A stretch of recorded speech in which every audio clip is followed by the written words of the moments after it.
Pues buenas tardes y gracias por su asistencia. Agradecer también a la Fundación Gustavo Bueno su invitación y decir que para mí siempre es un honor poder estar aquí con ustedes y poder presentar.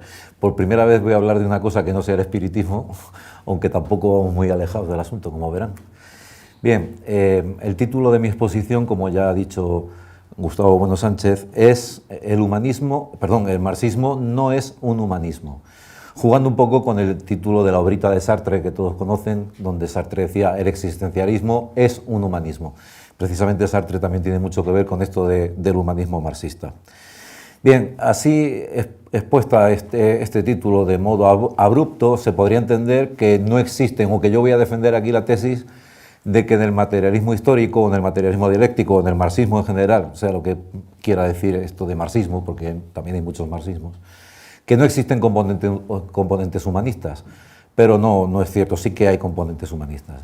La tesis, en extenso, lo que tendría que decir más o menos sería lo siguiente, a saber, que en la medida en que podemos considerar al materialismo histórico, en muchos de sus tramos, como compatible con el materialismo filosófico, en la medida que consideramos que el materialismo histórico es una verdadera filosofía y no tanto una filosofía verdadera, es decir, que metodológicamente podamos decir que importa más el fuero que el huevo, ¿no?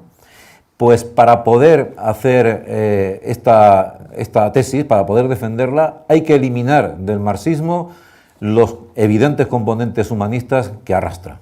Por tanto, la tesis no es exactamente el marxismo, no es un humanismo, sino que si el marxismo, en su variante de materialismo histórico, puede ser considerado una verdadera filosofía, solo es posible si hacemos una vuelta del revés de Marx, precisamente en aquellos lugares en donde el marxismo confluye con el humanismo. Esta es la tesis que vamos a defender. Y para defender esta tesis, pues vamos a intentarlo desde dos perspectivas, una perspectiva pues histórica y otra perspectiva filosófica. Es decir, que en principio vamos a hacer una breve historia del concepto de humanismo y de cómo ese concepto de humanismo confluye con el marxismo, sobre todo en el periodo de entreguerras y también durante la Guerra Fría y finalmente en el eurocomunismo, que aquí tuvimos el exponente de Santiago Carrillo, pero en Italia Berenguer, etc., y cómo este humanismo marxista pues ha triunfado, poniéndose del triunfo entre comillas, sobre todo en los marxistas sudamericanos, a nuestro juicio como una forma de saltar por encima del Imperio Español. De manera que esta sería la tesis a grosso modo. Y en fin, bueno, pues comenzamos. Como ustedes saben, el concepto de humanismo, tal y como está así planteado, se introdujo a mediados del siglo XIX, quizás por Michelet, quizás por Burckhardt, no está muy claro el asunto, e inmediatamente lo aplicaron al Renacimiento. En el Renacimiento habría, según esta tesis, florecido la idea de que la reflexión filosófica y la vida no puede girar en torno a la idea de Dios, del Dios de la ontoteología medieval, sino que el hombre ocuparía el centro del universo, el hombre ocuparía el centro de la reflexión. Evidentemente es una transposición anacrónica porque inmediatamente parece entenderse o desprenderse que aquellos humanistas, entre comillas, porque estaban hablando del humanismo desde las coordenadas del humanismo del XIX, cuando era imposible, puesto que ellos estaban dentro todavía de la tradición teológica. Una tradición teológica que en la Edad Media ya estaba dividida en torno a lo que podríamos denominar una teología sobrehumanista, cuyo máximo representante probablemente sea Santo Tomás, y una teología humanista que viene por la vía de San Agustín, y que hay pues, un lugar muy bonito que es la discusión que mantiene Santo Tomás con un agustino, con un seguidor de San Agustín, en torno al problema central de la catequesis. Alejandro de Jales defiende la idea de una catequesis práctica, lo que él llama una teología afectiva, frente a la tesis tomista de una teología especulativa, ¿verdad?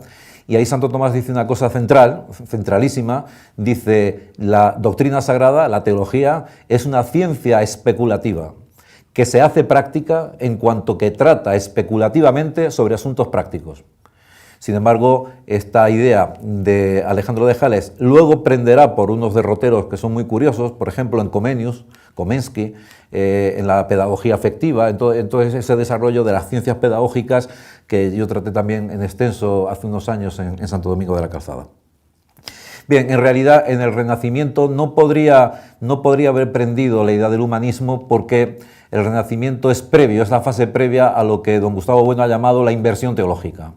No se trataría tanto de que hay una época medieval en donde toda la reflexión filosófica gira en torno a Dios, para pasar a una época moderna en donde la reflexión filosófica se desplaza hacia el hombre, puesto que sería todo lo contrario. Precisamente en la ontoteología medieval es el hombre el que ocupa el centro del universo precisamente por el dogma de la encarnación. Y además, en la propia cosmología medieval, las 7 esferas aristotélicas que tienen por centro la Tierra, y en el centro de la Tierra está el hombre, es decir, el hombre a la reflexión. Realmente lo que ocurrió tras la revolución copernicana fue que el hombre perdió ese centro físico del universo, ¿eh? Y precisamente en esto surge otra rama del humanismo, que es lo que llamamos el humanismo personalista de Mounier, cuando, retomando la idea del famoso giro copernicano de Kant. En fin, Kant, ustedes saben que dijo, no es el objeto el que determina al sujeto, sino el sujeto el que determina al objeto. Y esto algunos lo consideran como el origen epistemológico de la ciencia moderna, como la revolución copernicana, cuando en realidad, como indica Bertrand Russell y Gustavo Bueno, lo que allí se estaba dando era una contrarrevolución tolemaica, realmente. Porque lo que estaba haciendo Kant era poner en práctica filosófica aquella frase célebre de Pascal cuando dijo, en tanto que cuerpo el universo me absorbe como un punto, pero en tanto que alma, en tanto que espíritu, mi espíritu absorbe al universo. Es decir, si el hombre había quedado desplazado del centro del mundo precisamente por la revolución copernicana, Kant se lo devuelve, no al centro físico, porque al centro físico ya no podía devolverlo. Lo devuelve a un centro metafísico, puesto que el hombre contiene las categorías lógicas de pensamiento que dan lugar a la física y además tiene las intuiciones puras del espacio y del tiempo, con lo cual, teniendo en cuenta que centro es un concepto topológico, pues si resulta que el espacio lo produce, es una forma a priori, una intuición pura de la sensibilidad humana, resulta que el hombre ya vuelve a ser el centro del universo, puesto que las propias coordenadas que nos permitirían ubicar un centro, una derecha, una arriba, una abajo, una izquierda, ¿verdad? Esas coordenadas las está poniendo la propia intuición humana. De manera que Kant lo que hace es una contrarrevolución tolemaica orientada a poner otra vez al hombre en el centro del universo y poder, de alguna manera, a partir de esta tesis, se puede empezar a desarrollar todo el humanismo de Mounier, etcétera, el humanismo personalista.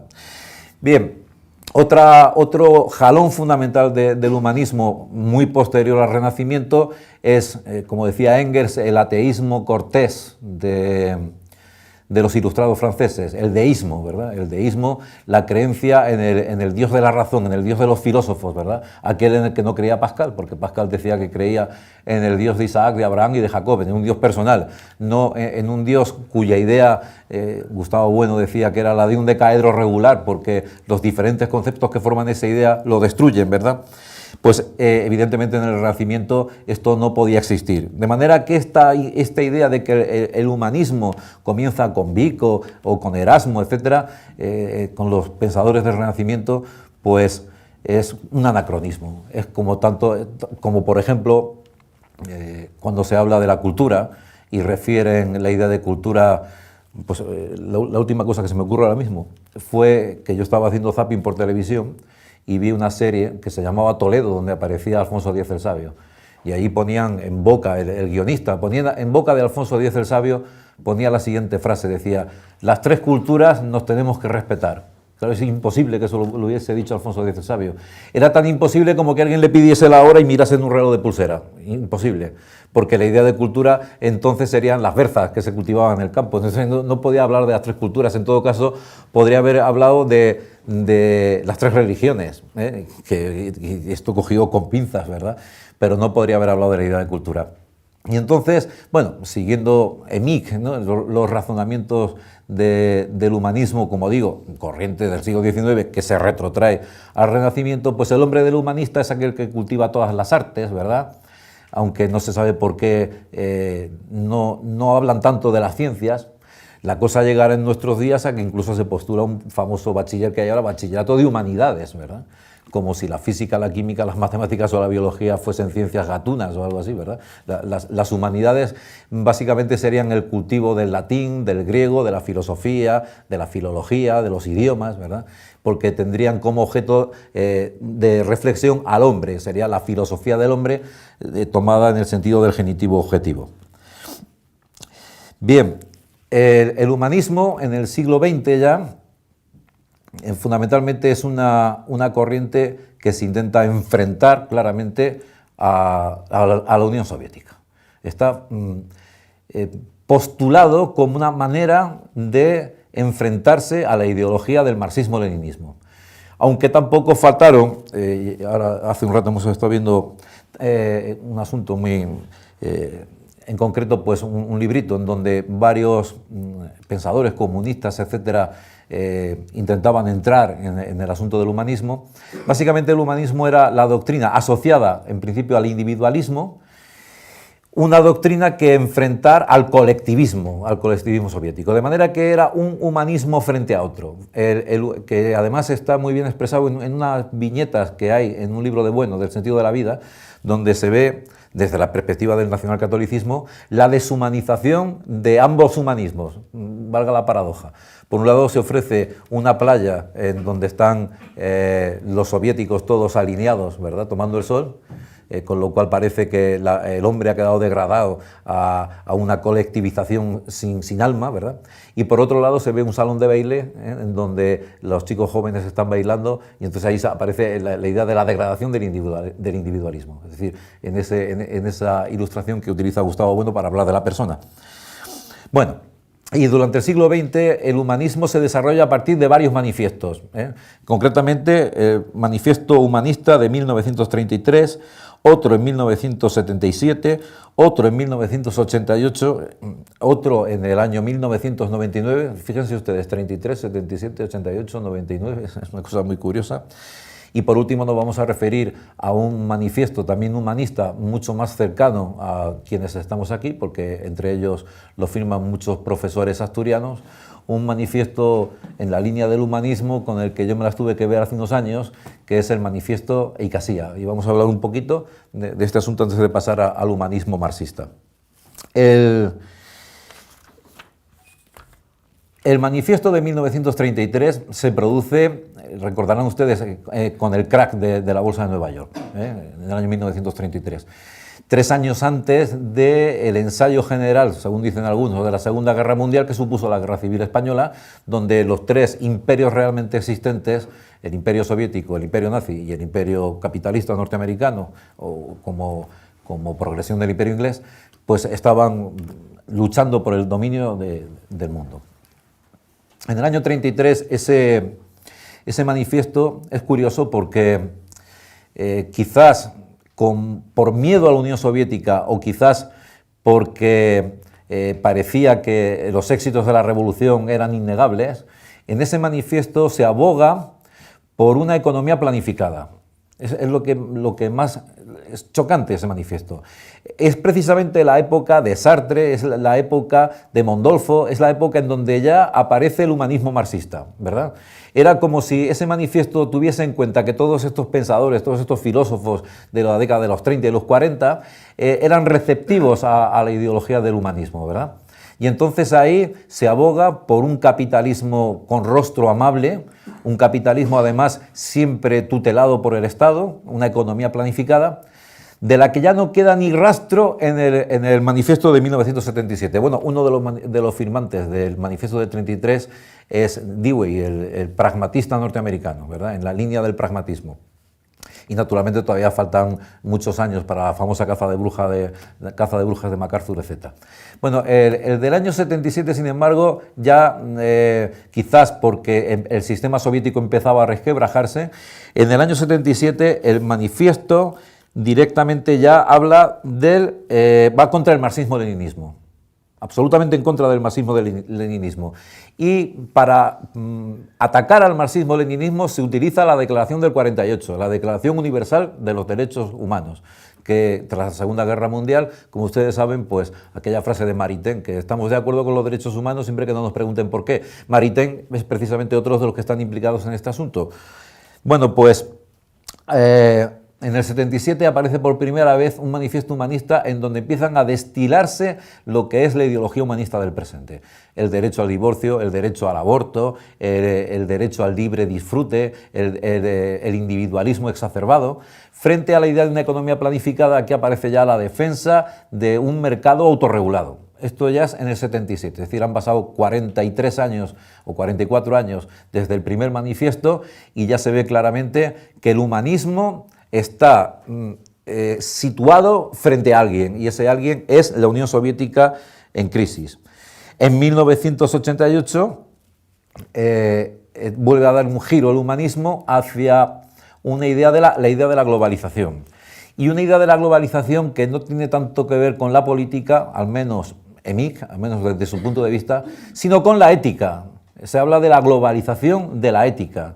Naturalmente una ética que está sustanciada en la Declaración otra vez de los Derechos Humanos, y en la vuelta dicen a los principios de la Ilustración, y atención, algo que ahora hay que poner entre paréntesis. Por un lado ya se habla del calentamiento global, estamos hablando de 1988, ya se habla de ecologismo, de las ideas ecologistas cuyo antecedente precisamente más claro y contundente está en el libro de Hitler, en Mein Kampf. Es decir, que las ideas de una tierra limpia, donde hemos quitado de en medio a todo lo que estorba y donde la población se ha reducido para que no se agoten los recursos, etcétera, es una idea que tuvo una gran pregnancia en los años de los nazis. Aquí ya el ecologismo se incorpora, una vez quitado ese lastre de encima, se incorpora a la Declaración Humanista en el año 88, y además se habla ya directamente de la vuelta a los principios de la Ilustración. En concreto, los principios de la Ilustración tendría aquí tres patas. De un lado, la idea de derecho natural de Montesquieu, la separación de poderes de los tres poderes, la idea del deísmo de Voltaire, ¿verdad? Y la idea de un ateísmo cortés, como decíamos antes, que es en realidad el deísmo. O sea, se menciona directamente la vuelta a los principios de la Ilustración. Y además la insuficiencia, dicen, del naturalismo científico. Esta idea de que las ciencias se constituyen como un paradigma capaz de explicar toda la vida humana, pues se cuestiona aquí. Pero no se cuestiona para decir que hay ideas filosóficas que están por encima de los conceptos o que las ciencias no agotan la realidad. No. Las ciencias agotarían la realidad. Lo que pasa es que hay otra realidad paralela, que es la realidad espiritual. Y entonces aquí, aunque ya muchas veces se sustituya, como hablábamos ayer, la idea de espíritu por la idea de mente, pero en el fondo está latiendo un espiritualismo puro y duro, porque lo que se está diciendo no es que las propias ciencias vayan generando problemas que brotan de los propios conceptos en la forma de ideas y de problemas filosóficos en torno a las ideas, sino que lo que están diciendo es que la vida humana no se agota en su materialidad, ni en la primera, ni en el primer género, ni en el segundo, ni en el tercero, sino que la vida humana es esencialmente también, tiene una parte espiritual, y que para el cultivo, otra vez el cultivo, la cultura, ¿verdad? El cultivo de esa parte espiritual, que es precisamente la cultura, pues se exhorta a los diferentes gobiernos a darle publicidad y darle contenidos en la educación a las llamadas humanidades. Esto ya es en el año 88. Llegamos a la última de los manifiestos humanistas, que es el de 1999, que se publica en el 2000 en la Escuela de Chicago, que firma un conocido más o menos de esta casa, como Alberto Hidalgo, el Manifiesto 2000, en donde, bueno, se puede decir aquí que la idea nueva que aparece aquí es la idea de una comunidad mundial, que esto ha dado mucho pues para la teoría esta especulativa del mundialismo, etcétera. Bien, los principios son los siguientes, los voy a leer, los tengo aquí apuntados. Son 7 principios fundamentales los que se despliegan de este manifiesto humanista publicado en el 2000, pero hecho en el 99. Por un lado, la dignidad y autonomía del individuo, la defensa de la autodeterminación. Aquí estamos con el asunto, ¿verdad? La ética de la excelencia, alteridad y empatía, la educación moral y ciudadana, el uso de la razón frente al uso de la violencia y una ética de principios. Todo esto, estos serían los 7 puntos que conducirían hacia el estado felicitario de un gobierno mundial en donde las naciones ya han desaparecido y en donde se hace ya realidad esa idea de un hombre genérico, ¿verdad? Maravilloso, que usa la razón en lugar de la violencia, ¿verdad? Como si la violencia, como si no hubiese especies de violencia, como si no hubiese especies de razón, y en fin. Bueno, entonces también propongan la creación de un Parlamento Mundial, en esa declaración de 1999, diferente al de la ONU, un Parlamento en sentido estricto como el que hay en Bruselas, pues, o en Estrasburgo, perdón, pero ya a escala mundial, ¿verdad? Y se funda también en esa época la Academia Internacional del Humanismo en Estados Unidos. Por último, el Manifiesto Icasía, aquí en Asturias, por profesores de filosofía asturianos, lo que pretende es anegar el materialismo filosófico de Gustavo Bueno en el humanismo. Con suerte dispara, hay que decirlo, porque fueron tan torpes que ellos mismos se contradecían unos a otros, ¿verdad? Y cogieron el rábano por las hojas del siguiente modo. Como Gustavo Bueno, en el sentido de la vida, había dicho que la ética tiene por objeto la preservación en la existencia de los sujetos corpóreos, que por tanto, como ustedes saben, la virtud ética fundamental es la fortaleza que se divide, se escinde en firmeza cuando uno la aplica a sí mismo y generosidad cuando uno la aplica a los demás, ¿verdad? Pues tomando el rábano por las hojas se extraen la curiosa conclusión de que el cuerpo es el parámetro de la racionalidad y por tanto preservar los cuerpos es la mayor tarea filosófica que se puede hacer y que por tanto dicen todas las partes de la filosofía, la ontología, la teoría de la ciencia, pues todas las partes de la filosofía están subordinadas a la ética. Y como además la ética pues tiene un radio global, puesto que trata de individuos humanos genéricos, ¿verdad?, de cuerpos humanos genéricos, pues entonces ahí resulta que don Gustavo Bueno era un firme defensor del humanismo, a pesar de todo lo escrito, porque contra el humanismo don Gustavo escribió largo y tendido.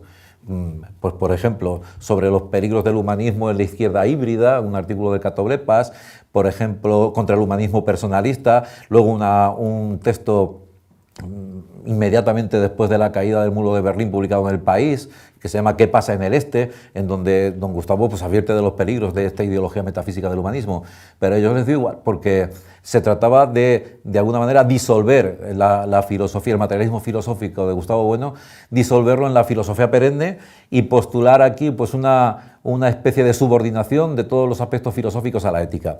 Naturalmente, decía yo, cogieron el rábano por las hojas, porque para que el cuerpo pueda ser el parámetro de la racionalidad, ese cuerpo no puede estar hipostaseado ni aislado. Es un cuerpo en tanto que es sujeto corpóreo, y olvidaron añadir operatorio. Y operatorio tiene que operar precisamente en los 3 ejes del espacio antropológico. Ustedes sabrán, el eje radial, en cuanto que podemos ahí representarnos las ceremonias que los seres humanos realizan con cosas, objetos inanimados, el eje circular, en el que representamos las relaciones entre los humanos entre sí, el eje circular, perdón, y el eje angular, en donde se representan las relaciones de los seres humanos con entidades, con númenes, es decir, con sujetos dotados de inteligencia y voluntad, pero no humanos, pero sí personales, ¿verdad? Básicamente los animales. Bien, entonces la racionalidad solamente se alcanza en la medida en que el cuerpo humano se concreta en sus relaciones con otros cuerpos. Y esto a ellos, entonces decir que el cuerpo es el parámetro de la racionalidad, pues era otra forma de espiritualismo, era sustituir el parámetro, por ejemplo, el parámetro tipo cartesiano, cuando habla del cogito, ¿verdad?, o el parámetro de estos neurólogos cerebrocentristas, cuando hablan del cerebro, creyendo que eso es una cosa materialista, pero no hay nada de materialismo, precisamente porque aquí se llega al solipsismo, a la idea de que el cuerpo está dado por sí mismo, es decir, de que, como decía Kant, de que el hombre es un fin en sí mismo, ¿verdad? Es decir, que el cuerpo es un fin en sí mismo y que no está operando con las otras realidades que le envuelven. Y la escala de la racionalidad científica y de la filosófica y de cualquier tipo de racionalidad, la escala de la racionalidad es objetiva, porque se da precisamente en la interacción de ese cuerpo con otros cuerpos. Y esto en el Manifiesto Icasía no aparecía por ningún lado. Y como digo, el Manifiesto Icasía era un intento muy burdo, además muy burdo, muy mal redactado y con contradicciones flagrantes, ¿verdad?, en donde lo que se intentaba era decir que en el fondo pues el materialismo filosófico también era un humanismo, ¿verdad? Y que ese humanismo ponía a la ética por encima de todas las disciplinas, decía que la ontología tenía que estar supeditada a la ética, lo cual, bueno, en principio es no haber entendido absolutamente nada del asunto, porque no es que haya una ontología y haya una ética, es que la ontología está disuelta. Quiero decir que está disuelta en los lenguajes comunes, en el lenguaje ético y en el científico. Es decir, la ontología no es una disciplina exenta, no tiene un objeto propio, sino que solamente es posible como un saber de segundo grado que presupone que la ontologización está dada de antemano. Entonces, hablar aquí de la ontología como algo separado de la ética, ¿verdad? Como si uno pudiese elegir entre la ética o la ontología, pero si es que uno no puede hablar de ética si no tiene una ontología, es que está incluida en la propia ética. Entonces, decir que el resto de disciplinas filosóficas tienen que estar supeditadas al interés ético por la salvaguarda de los derechos humanos, etcétera, etcétera, pues era un modo pues de intentar debilitar el pensamiento del materialismo filosófico, adaptándolo a sus coordenadas, unas coordenadas armonistas y espiritualistas que pretendían camuflar con apelaciones a conceptos propios o neologismos acuñados por Bueno, como diciendo, bueno, pues en el fondo aquí estamos utilizando el arsenal del materialismo filosófico, solo en apariencia. Tengo que decir que nunca me contestaron a la respuesta que les di y a día de hoy siguen sin hacerlo, no espero que lo hagan, ¿verdad? Bien, llegamos ya al asunto, el humanismo marxista, vamos a entrar. Los intentos para hacer que el marxismo se viera como un humanismo. El principal, hay muchos, pero el que yo he elegido para que puedan ver por dónde van los tiros es a Mondolfo. Mondolfo es un filósofo italiano emigrado a Argentina, ¿verdad? A ver si encuentro la cita de Mondolfo. ¿Dónde coño está la cita de Mondolfo? Emigrado a Argentina y también Norberto Bobbio, otro de los marxistas humanistas, la tesis que defienden es que en el fondo el marxismo es un humanismo y que un humanismo que nosotros no negamos que lo haya, que lo hay en sentido aureolar, es decir, el hombre no estaría dado tanto al principio como al final. Tras el proceso de caída en la lucha de clases, ¿verdad? Tras la revolución socialista, con el paréntesis del Estado comunista, se llega a la patria final de la humanidad, que es el comienzo de la historia, frente a la prehistoria anterior, el comienzo de la historia del hombre nuevo, del hombre socialista, y entonces ahí aparece el género humano. El género humano aparece dado al final como una entidad suficiente que desborda los estados, que desborda. Bien, dice, por ejemplo, no encuentro la cita.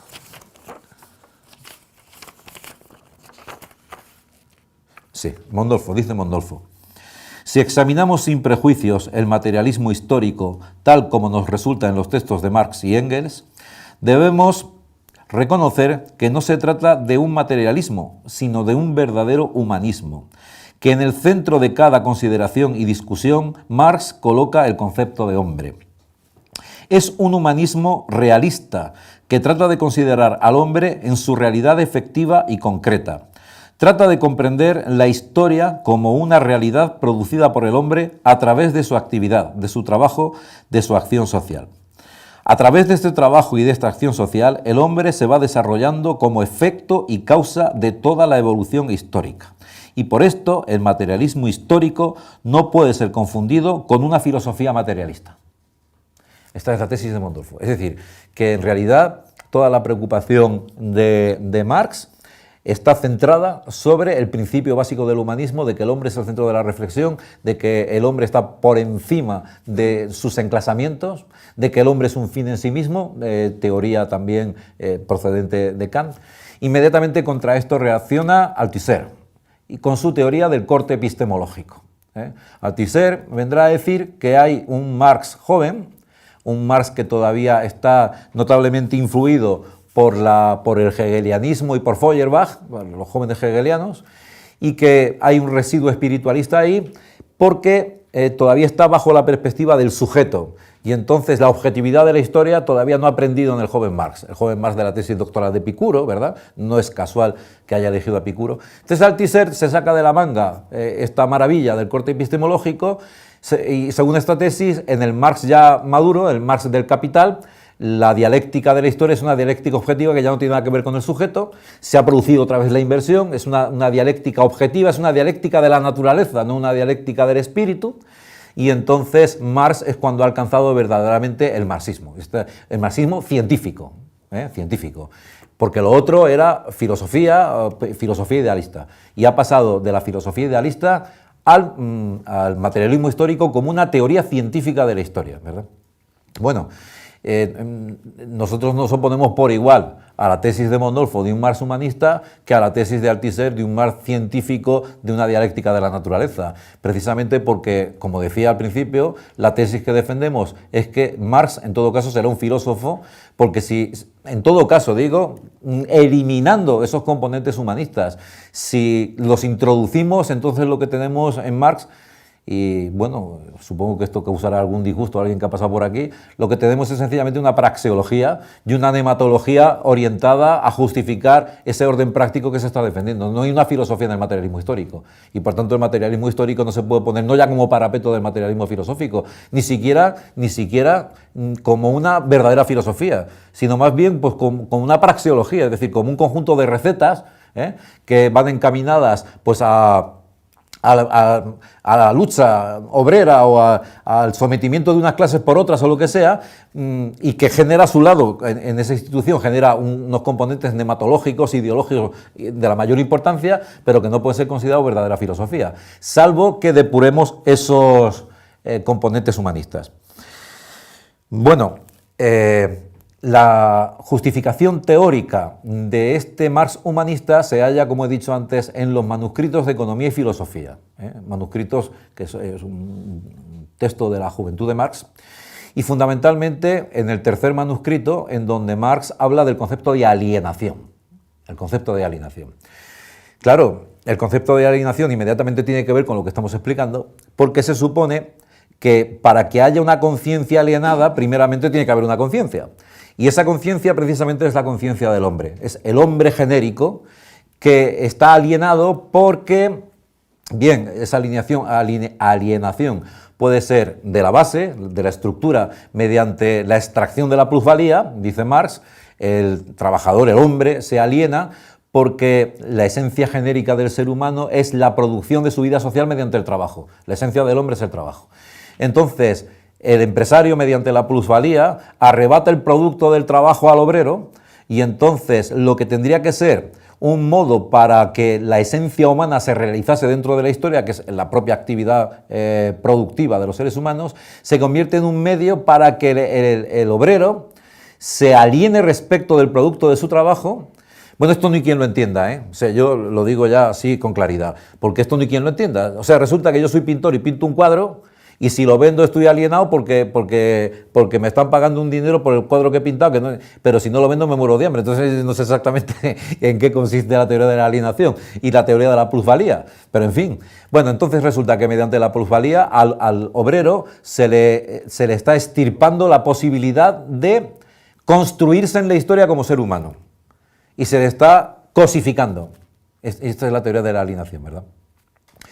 Naturalmente, para justificar ideológicamente esta alienación basal, pues se recurre a la idea de una alienación en la superestructura, la idea de que la religión, la filosofía, el arte, la ciencia y todos los rasgos de la cultura objetiva, pues están hechos en función, o el propio Estado, con su poder judicial, el legislativo y el ejecutivo, son una superestructura, es decir, un epifenómeno, una floración que emerge para justificar ese robo primigenio que tendría su origen en la apropiación individualista de los medios de producción, según la famosa tesis de Morgan, y entonces, pues, para justificar ese robo se edifica toda una superestructura ideológica en donde también vemos actuando a la alienación. Bien, pero alienación es un concepto que vamos a examinar en principio desde dos perspectivas, una perspectiva noseológica y una perspectiva ontológica. Desde el punto de vista noseológico, el concepto de alienación viene aquí a funcionar al modo de las apariencias salvares de Simplicio. Les explico, cuando el modelo tolemaico tiene que explicar, bajo el modelo tolemaico, es decir, el geocentrismo, que la Tierra es el centro del universo, hay que explicar las retrogradaciones de los planetas. El modelo tolemaico dice, bueno, todos los planetas giran circularmente en torno a la Tierra. Pero ¿qué pasa? Que cuando tomamos las posiciones relativas de Venus o de Marte respecto de la Tierra, pues como saben que no giran en torno a la Tierra, sino en torno al Sol, se producen movimientos de retrogradación, ¿verdad? Entonces, para explicar eso, pues Ptolomeo, para salvar los fenómenos, tiene que idear una serie de artilugios complejísimos, epiciclos, deferentes, ecuantes, excéntricas. Es decir, supone, por ejemplo, que el planeta Venus está girando en torno a un planeta P que gira excéntricamente alrededor de la Tierra circularmente, pero Venus está girando excéntricamente en torno al planeta P y además con una velocidad angular que varía según la posición. Y en total, bueno, pues al final se salva la posición y entonces con estos aparatejos se salva la idea de que la Tierra es el centro del universo. De hecho, Copérnico en De Revolutionimus, en 1543, cuando publica su libro, en el prólogo, el padre Osiander, el inquisidor general, que en 1543, hace un prólogo en donde sigue defendiendo el sistema tolemaico, el sistema geocéntrico, ¿verdad? Y dice, bueno, pero lo que ha hecho Copérnico es muy útil porque ahorra cantidad de cálculos. Es decir, lo ve no en perspectiva ontológica, sino en perspectiva nosiológica, por decirlo así, aunque esto no se pueda permitir. Pero, en fin, dice, Copérnico en ninguna parte dice que la Tierra gira alrededor del Sol, la Tierra es el centro del universo, pero consideraba que estaba salvando las apariencias Copérnico, ¿verdad? Considerando que los cálculos se reducen notablemente, al considerar que es la Tierra la que gira alrededor del Sol y no viceversa, pues asumimos este sistema para ahorrar cálculos, ¿verdad? Porque los cálculos de Ptolomeo eran terribles, porque, claro, estaban ajustados para salvar las apariencias. Bueno, pues nosiológicamente la teoría de la alienación es una teoría que Marx saca a colación y que el materialismo histórico saca a colación. Esta mañana no tuve tiempo de hablar de este asunto, me pareció excesivo, precisamente para salvar las apariencias. ¿Qué apariencias? Pues la retrogradación aquí de los planetas es que los obreros en la Segunda Guerra Mundial, en lugar de unirse contra los empresarios, se unieron con sus empresarios propiamente de cada nación en contra de los obreros y los empresarios de otras naciones. Es decir, que la Segunda Guerra Mundial es el experimento crucial que demuestra que la dialéctica de clases pues no explica la historia. Y no la explica en modo alguno, precisamente porque los obreros alemanes se liaron a tiros con los obreros ingleses, franceses, etc. ¿Y entonces qué ocurre aquí? Pues inmediatamente recurrimos a la teoría de la alienación.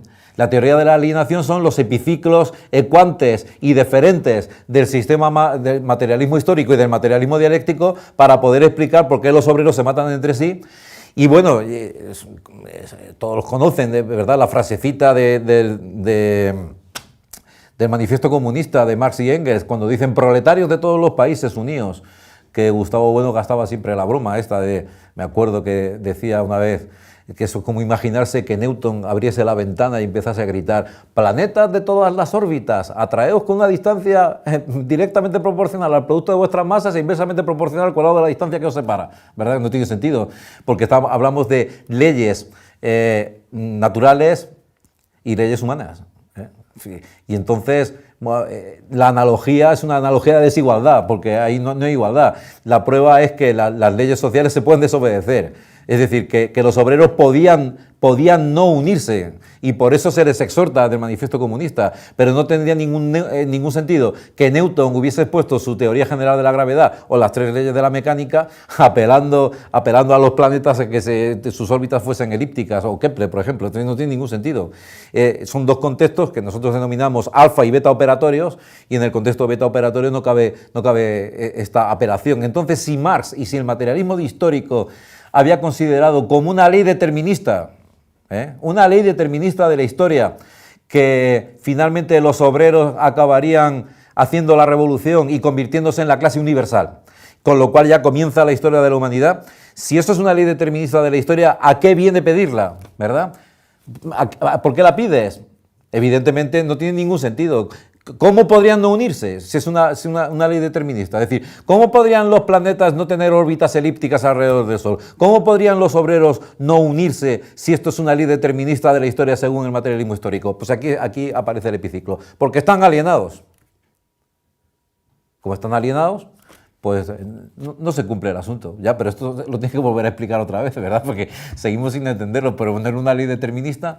El concepto de alienación, que tiene un correlato positivo en las ciencias jurídicas, alienación básicamente es el enajenamiento o extrañamiento. Es, pues eso, cuando uno no puede pagar el coche y se lo embarcan. Eso es la alienación de bienes de toda la vida, en un contexto positivo. Pero en realidad tiene un origen teológico en San Agustín, que es el primero que utiliza esto.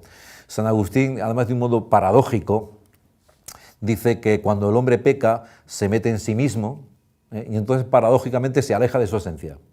Es decir, la paradoja está en que mediante el pecado el hombre se ensimisma, se mete en su propio ser, y entonces se extraña de su propia esencia porque su esencia está dada en su identificación con Dios. Y en la medida en que se mete en sí mismo, se aleja de Dios, entonces se aliena, se extraña de su propio ser, ¿verdad? La vuelta de tuerca que se produce, evidente aquí, es la que le da Feuerbach, bueno, primero Hegel, ¿verdad?, en donde la alienación es un extrañamiento del espíritu objetivo en el espíritu subjetivo, del espíritu absoluto en el espíritu subjetivo. Y Feuerbach dice, la alienación se produce precisamente por la religión, es decir, la vuelta del revés completa de San Agustín. Ahora resulta que es la religión el factor que aliena al hombre, porque la religión, dice Feuerbach, el hombre se define por una esencia finita, por una libertad finita, por un corazón finito para amar y por una voluntad finita para querer, ¿verdad? Pero cuando se le propone como modelo, cuando se le propone como esencial, un amor infinito de Dios, una omnipotencia, la omnisciencia, etcétera, pues entonces el hombre se extraña de su propia esencia humana al creerse una especie de Dios, ¿verdad? Y entonces se aliena completamente. Esta es la idea de Feuerbach. Y finalmente Marx, pues dirá esto de la plusvalía. Pues bien, en esta teoría de la alienación se sustenta la idea de Mondolfo, de Erich Fromm, de Marcuse, de Garodí, que por cierto se convirtió al Islam, lo cual tiene bemoles, de un marxismo humanista, que prosiguiendo en el tiempo, pues por ejemplo, en la democracia española, para no irnos más lejos, pero naturalmente la cosa venía de Italia, se ve operando en el marco del llamado eurocomunismo. Cuando ya la Unión Soviética aparecía en el horizonte con cierta debilidad, ya no se percibía esa inmensa fortaleza imperial que podía exhibir la Unión Soviética tras la victoria en la Segunda Guerra Mundial y años posteriores. En los años 70 ya se veía la cosa con dificultad, bien por necesidades tácticas de la Unión Soviética, bien porque de verdad se lo creían, pues en el eurocomunismo se introducen otra vez estos factores humanistas.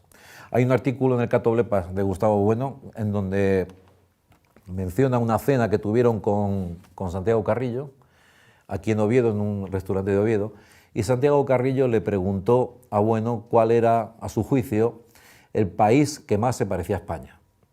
Y don Gustavo, sin pestañear y sin pensarlo, dijo Inglaterra. Mientras que Carrillo defendía Italia. Esto puede parecer una cosa oligofrénica, ¿verdad? Un detalle menor, pero no era un detalle menor. Porque don Gustavo estaba pensando en la historia universal en clave de imperios. Y entonces, el significado de decir Inglaterra se parece a España porque es un imperio, porque ha sido un imperio, igual que España, mientras que Italia aquí no pinta absolutamente nada. Sin embargo, en la mente de Carrillo, Italia aparecía como un país mediterráneo, en donde hay una gran fuerza de los comunistas, un país que está dentro de la órbita del capitalismo y un país que había generado precisamente con Berlinguer y compañía el concepto de eurocomunismo. De manera que aquí estaban enfrentándose en la figura de Santiago Carrillo, bueno, también está el debate con Dragó, que se puede ver, estaban enfrentándose ahí dos concepciones de la historia, y estaban sustancializadas en Bueno y en Carrillo. Una concepción de la historia como el despliegue de un género humano abstracto, que era la versión que defendía Santiago Carrillo, y una versión de la historia como el despliegue no del género humano, sino de ciertos humanos arracimados en torno a imperios. Es Es decir, la historia universal como la historia de los diferentes imperios y sus enfrentamientos, sea el imperio de Alejandro, el imperio romano, el imperio español, el imperio inglés o el imperio soviético, y frente a esta idea de una historia universal como el despliegue de un género humano dado in hilo tempore, no se sabe dónde, que bueno, va conformándose en esa evolución, una evolución que además, esto es muy problemático también, que además tendría que estar escrita, porque en este despliegue del género humano, saben ustedes que Darwin la idea de evolución la tomó a regañadientes, porque la evolutio es, ¿cuántas veces os cuento eso, don Gustavo, aquí, verdad? La evolutio es el desarrollo del papiro, ¿verdad? Pero eso supone que el papiro está escrito, y que lo que hace la historia es ir desenrollando algo que está escrito. Y claro, eso no es la idea de la evolución que tenía Darwin en la cabeza, desde luego, ni nosotros, porque el futuro no lo conoce nadie, el futuro no está escrito y no se puede predecir, precisamente por su carácter beta operatorio, precisamente porque depende de lo que hagamos. Y entonces el futuro de la humanidad no está escrito bajo ninguna ley determinista de la historia, aunque naturalmente la ilusión de los historiadores es que como el pasado es un pasado perfecto, piensan que en el futuro pues pueden también predecir lo que va a pasar en función del pasado y sueltan con toda la alegría del mundo aquello de el pueblo que no conoce su historia está condenado a repetirla, que es una gratuidad completa, ¿por qué? ¿Acaso no conocían en la Segunda Guerra Mundial lo que había pasado en la Primera, los alemanes, verdad? ¿Acaso no lo conocía Hitler? La paliza que les habían dado en el 14, pues se la volvieron a dar otra vez. Y no porque Hitler precisamente no conociera la historia, es precisamente la guerra del 14 la que explica la otra. Entonces, ¿qué sentido tiene eso de decir? Es la ilusión del dialelo también, la ilusión del dialelo, ¿verdad? Bueno, entonces, este humanismo en el marxismo está dado aureolarmente. Una idea aureolar es una idea que se posterga en el futuro, pero que sin embargo se la considera activa en el presente, se le considera como un canon de la racionalidad del presente, aunque está prometida en el futuro. Bien, en el caso del materialismo dialéctico, toman como parámetro al hombre, pero todo esa historia anterior, ¿verdad?, está orientada a la producción tras la Revolución Soviética, tras la Revolución Comunista, del hombre nuevo que empieza la historia. Todo comienza con el comunismo primitivo, en donde, bueno, este es un cuento chino completo, un cuento chino que no hay por dónde cogerlo. Los hombres estaban unidos, ¿verdad?, y prístinamente, ahora sabemos que en la selva de Kenia, ¿verdad?, habría que añadir ahí que además comiéndose los unos a los otros, pero en fin, bueno, estaban ahí unidos en la selva keniata, ¿verdad? Y entonces, por este pecado original de la apropiación individualista de los medios de producción, unos sinvergüenzas ladrones se quedan con los medios de producción y entonces aparece la dialéctica del amo y el esclavo, ¿verdad? La primera dialéctica. Esa dialéctica en torno al siglo III o IV, por la irrupción del cristianismo como religión oficial del Imperio Romano, pues se diluye el esclavismo y aparece la dialéctica del señor y el vasallo, ¿verdad? La dialéctica medieval del señor y el vasallo, que luego, pues, tras la irrupción de la burguesía que se habría producido por la acumulación de excedentes a partir del siglo XIII, y por la peste negra que se cargó a 2/3 de la población europea, ¿verdad?, y que permite la acumulación de excedentes, la aparición del comercio, aparece la nueva figura del comerciante, del burgués, y aparece la dialéctica entre el burgués y el noble, que finalmente se convertirá con la llegada del capitalismo en la dialéctica entre el capitalista y el obrero, y finalmente, en esta ley de la historia determinista, pero claro, aquí ya estamos proyectando, es decir, aquí ya hemos llegado al momento en que la ilusión del historiador se proyecta hacia adelante, no hacia atrás. Entonces, la dialéctica del obrero, del proletario y del capitalista culmina con las revoluciones socialistas, con la dictadura del proletariado como fase parcial y finalmente culmina en el anarquismo.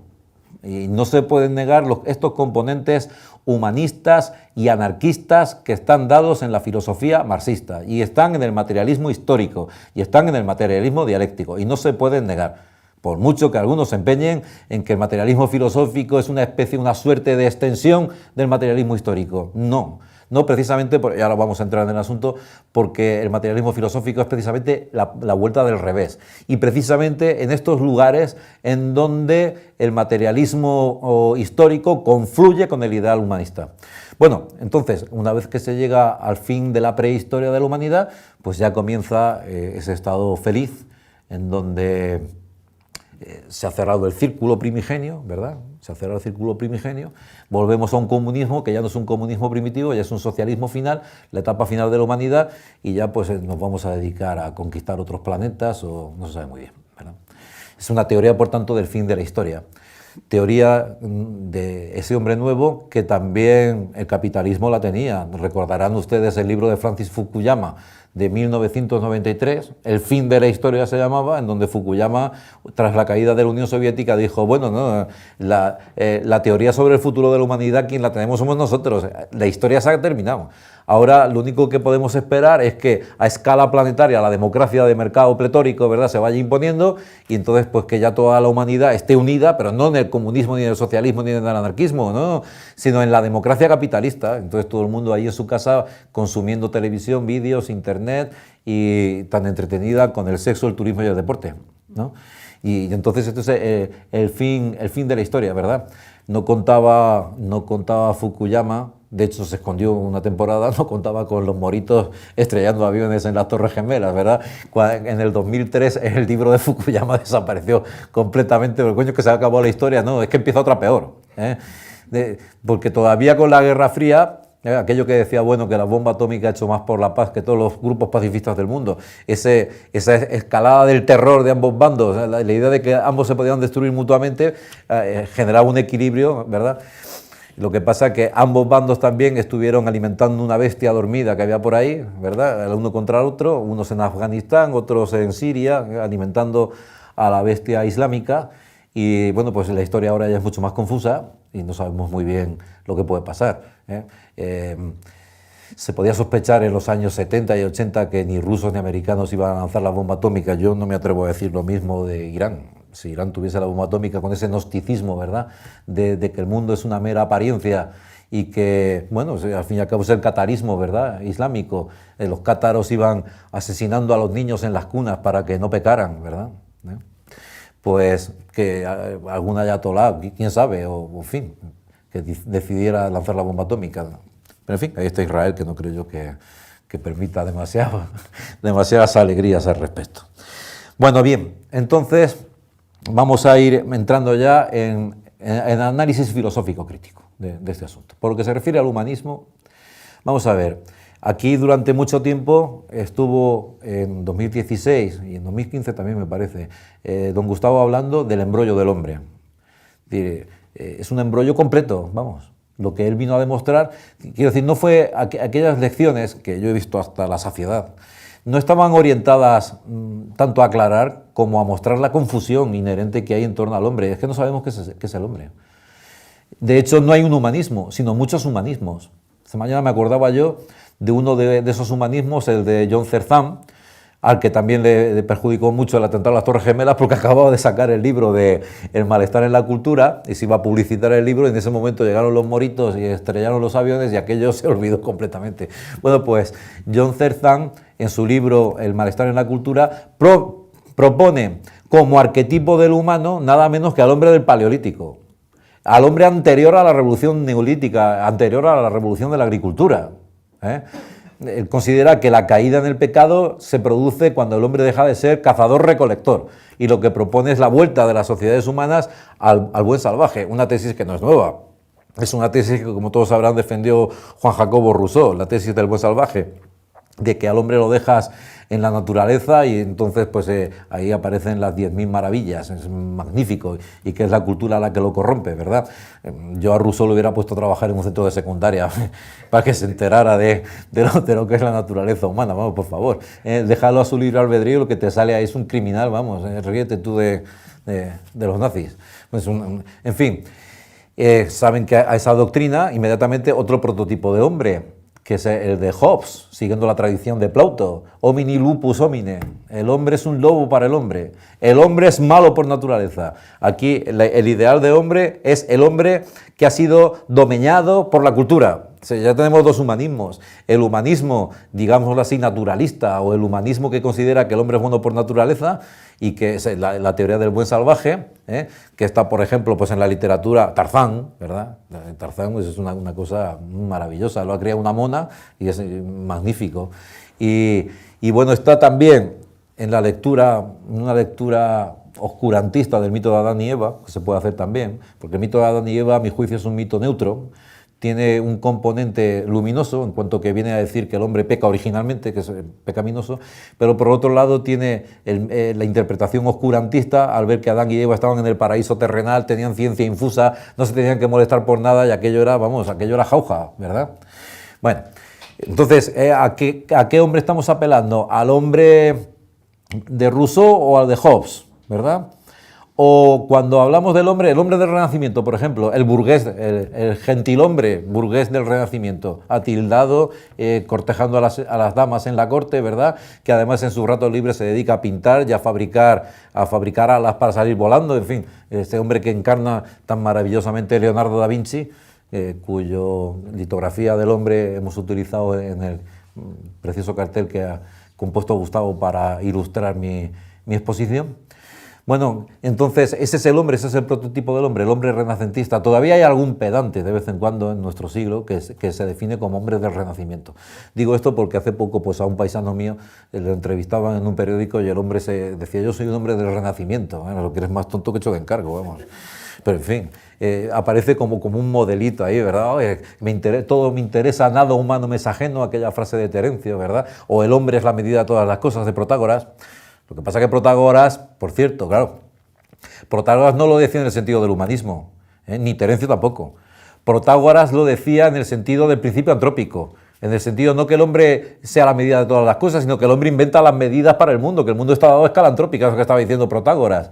Y en cuanto a Terencio, pues esto también lo explicó don Gustavo alguna vez, que Terencio en realidad lo que era un cotilla, que se quería interesar por lo que hacían los demás y decían, bueno, ¿a ti qué te importa? Decían, nada humano me es ajeno, ¿verdad? Porque quería enterarse con quién se acostaba a la vecina, en fin, ese tipo de cosas, era pura... Pero entonces estos hombres del Renacimiento actuales, ¿verdad? Estos bobos integrales, que pues, no se sabe muy bien, asoman por la prensa local intentando vender pues, su librito de poemas, de poemas infames por lo general, y entonces pues presumen eso de ser, o librepensadores también lo dicen. Dicen, yo soy un librepensador. Es increíble, ¿verdad? Y además soy librepensador y como soy coherente con mi libre pensamiento, pues digo una serie de tonterías absurdas, ¿verdad?, que son fruto de mi libre pensamiento. Bueno, bien. Entonces, ¿qué hombre es el arquetipo? O como decíamos antes, el hombre de la revolución, el revolucionario, ¿es el arquetipo del hombre? Entonces, ¿humanismo? ¿Qué humanismo? Sí, muchos. Es decir, aquí humanismo, aunque contenga el sufijo, generalizador o institucionalizador, el ismo, ¿verdad?, que hace que no afecte al individuo, sino a toda una especie, pues por mucho que se le ponga, no puede disimularse que hay muchas especies de humanismo y que unas son incompatibles con las otras. Es decir, que no solamente hay un embrollo colosal acerca de qué sea el hombre o qué sea el famoso reino nominal, que ustedes sabrán que Linneo se opuso tajantemente a esa existencia de un reino nominal, ¿verdad?, sino que además pues hay tantos arquetipos y prototipos para considerar la teoría humanista que no sabemos por dónde cogerlos, realmente. Es decir, que son muchísimos. Y entonces, pues que el hombre no está dado. Esta es la cuestión, no está dado de antemano, sino que es en ese propio proceso de caída que decía Marx, corrigiendo además que no existió tal apropiación individualista de los medios de producción, ¿no?, sino que fueron las sociedades bárbaras las que confluyen. Esto se puede ver además claramente, pues por ejemplo, en la India, por ejemplo, en donde, bueno, en la India y en otros lugares, en donde la estratificación social está inmediatamente ligada a la etnia. Y entonces los brahmanes pues son más claritos de piel que los parias, que son más oscuritos de piel. ¿Por qué? Bueno, y naturalmente en el Egipto de los faraones era evidente, y en Mesopotamia, y bueno, es decir, que unas tribus bárbaras confluyeron con otras, naturalmente de modo violento, y entonces la apropiación de esos medios de producción no fue individual, sino que fue grupal.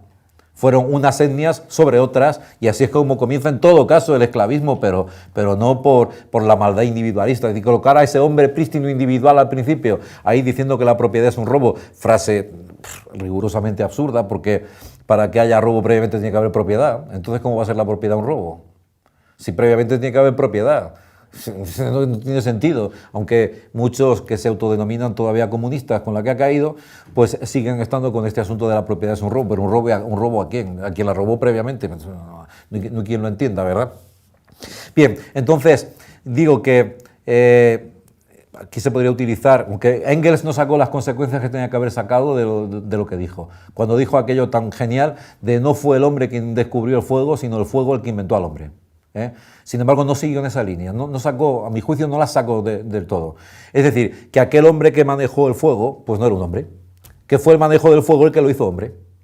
Recuerdo yo todavía a un profesor de antropología que vino a darle una charla a mis alumnos, de estas que financia la universidad, van por los institutos, aquel buen señor, estaba ahí, yo estaba sentado enfrente, y dijo la siguiente frase: cuando los hombres bajamos de los árboles. Y yo no me pude contener, le dije, oiga, que lo que se bajó del árbol no es un hombre. No, hombre, ¿cómo que no? Dijo, ¿cómo que no? ¿Cómo iba a ser un hombre? Se hizo hombre por bajarse del árbol en todo caso.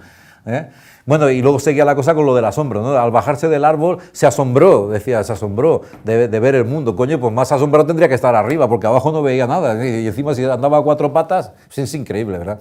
Entonces, es el dialelo, dar por supuesto que aquello que se bajó del árbol, el australopiteco o lo que fuera, que era ya el hombre prístino, ¿verdad? Que entonces comienza ya a desplegarse a lo largo de la historia, que es un cuento chino, como decía antes. Decía de que los hombres unidos en ese hombre prístino y se van esparciendo, las razas de Caín, ¿verdad? Las razas de Caín, se van esparciendo por todo el orbe, se van diferenciando, el mito de la Torre de Babel, donde se confunden las lenguas, y entonces esta es la caída, es la separación de los hombres. Y luego aparece la socialdemocracia, y empieza otra vez a unir a los hombres con la fuerza telúrica de la solidaridad. ¿Estamos? La solidaridad hace que estos que están tan dispersos, ¿verdad? Los hombres que se han dispersado por todo el planeta, empiezan a unirse en pequeños grupos solidariamente, ¿verdad? Y otros solidariamente con otros, y al final la solidaridad universal, ¿verdad? Y entonces ya recuperamos otra vez el género humano que estaba dado al principio, vuelve a estar dado al final y se cierra el círculo. En su versión cosmológica, pues es la teoría del Big Bang y del Big Crunch. Al principio todo el universo estaba condensado en un punto, ¿verdad? No te preguntes de dónde salió el punto. Le preguntas a los cosmólogos, oye, ¿y el punto ese de dónde salió? Y te dicen, bueno, pues de la tortuga esa que sujetaba el mundo, que sujetaba el cocodrilo, ¿verdad? Entonces aquello explotó y entonces se empieza a generar el universo. Llega un momento en que el universo se ha extendido tanto que ya no tiene densidad, que todas las partículas están a una distancia infinita, por tanto ya no hay energía, es un universo vacío, sin fuerza, sin luz, sin energía, y entonces comienza el Big Crunch. Una partícula se junta con la otra, empieza a ser un atractor que va uniendo a todas las partículas, entonces el universo empieza a contraerse hasta que llega otra vez al estado inicial, que vuelve a explotar otra vez y ven, pues nada, muy bonito todo, ¿verdad? Y es otra vez el cuento chino, ¿verdad? El cuento chino, que además tiene su versión, como es natural, cristiana. Los hombres, Dios mezcló la lengua, se mezclaron, cayeron en el pecado, pero luego viene Jesucristo, entonces Jesucristo salva a todos los hombres que vuelven a unirse otra vez, en fin, no se sabe muy bien si nos ha salvado o no y por qué nos ha salvado, en fin, todo esto es algo sobradamente conocido.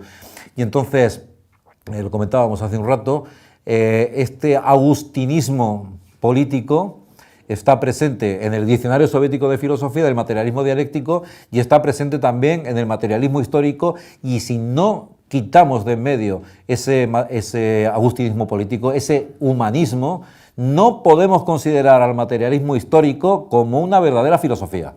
Es decir, que precisamente la vuelta del revés del marxismo, del materialismo histórico, se tiene que dar en aquellos lugares en los cuales el marxismo, el materialismo histórico, confluye con la doctrina del humanismo. Y esos lugares, pues bueno, lo ha desarrollado ampliamente en el primer ensayo sobre las categorías de las ciencias políticas. Y luego en un artículo particular que se llama La vuelta del revés de Marx. Bien, yo voy a referirme ahora a ese artículo para ir avanzando el asunto, casi terminándolo, para no cansarles demasiado. pero lo voy a hacer desde el punto de vista del humanismo, no desde el punto de vista de la doctrina, como ha hecho Tomás hace unos días, en un extraordinario artículo, 5 tesis del materialismo histórico confrontadas con las consiguientes del materialismo filosófico, ¿verdad? Aquí mi hilo conector es el del humanismo y se da en los 3 ejes del espacio antropológico, en cuanto que esos 3 ejes están reflejados en la teoría de las capas del cuerpo de las sociedades políticas. Para el que no esté al tanto, pues lo explico. Recordarán ustedes a Platón, otro Platón que para incorporarlo al materialismo filosófico pues hay que depurar muchas cosas. Por ejemplo, su teoría de las ideas, como ideas eternas. Bien, pues Platón, recordarán, cuenta el mito de los metales, ¿verdad? Dice que hay 3 tipos de alma, el alma que llama fogosa, el alma concupiscible, irascible o fogosa, y el alma racional, ¿verdad? Y que cada una se ubica en una parte del cuerpo, el alma racional o superior en la cabeza, el alma fogosa o irascible en el pecho y el alma concupiscible en el bajo vientre, ¿verdad? Y dice que en cada una de esas almas predomina un metal. En la cabeza, en el alma racional, predomina el oro. En el alma irascible o fogosa predomina la plata y en el alma concupiscible el bronce, ¿verdad? Y entonces establece su famosa teoría, que Popper no se enteró de la misa a la media, Popper no se enteró de absolutamente nada, su teoría de que hay unos gobernantes filósofos, de que hay unos guardianes policías, soldados, ¿verdad? Y que hay pues una capa productiva, que hay unos productores artesanos, ¿verdad? Y aunque Platón viene a decir que a todos se les debe educar igual y que según muestren una iniciativa tendrán que ir de un sitio a otro, sin embargo Popper se empeñó una y otra vez en que eso era una defensa de la sociedad cerrada, antidemocrática, ¿verdad? O sea, vamos, que no se enteró de la misa a la media, como no se enteran los psicólogos cuando dicen que eso en realidad es una teoría del carácter, y que en realidad está hablando del tipo de carácter, el carácter asténico, el carácter pícnico, el carácter atlético, ¿verdad? En esa famosa distinción. O como no se enteran los neurólogos cuando dicen que en realidad Platón estaba hablando de las tres capas del cerebro reptiliano, ¿verdad? El alma concupiscible, del córtex, que sería el alma fogosa, y del neocórtex, la parte superior de la corteza cerebral, en donde estarían las funciones intelectuales superiores, ¿verdad? Bueno, y no se enteran porque en realidad lo que estaba haciendo Platón, bajo nuestro punto de vista, una filosofía inmersa que intenta explicar el pasado con las herramientas que tenemos en el presente.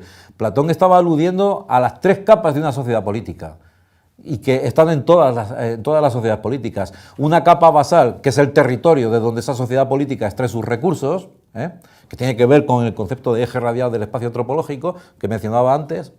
Una capa conjuntiva, que tiene que ver con la administración de las cosas de ese territorio por parte de los hombres, que consta de los 3 consabidos poderes de Montesquieu, ejecutivo, legislativo y judicial, y una corteza, una capa cortical, una corteza que defiende la capa conjuntiva y la capa basal, y esa corteza pues son los guardianes policías de Platón, ¿verdad? Son el ejército, la capa cortical de las sociedades políticas. Pues bien, la vuelta del revés que da bueno a Marx no es una vuelta del revés metamérica, metamérica, es decir, por encima de sus partes.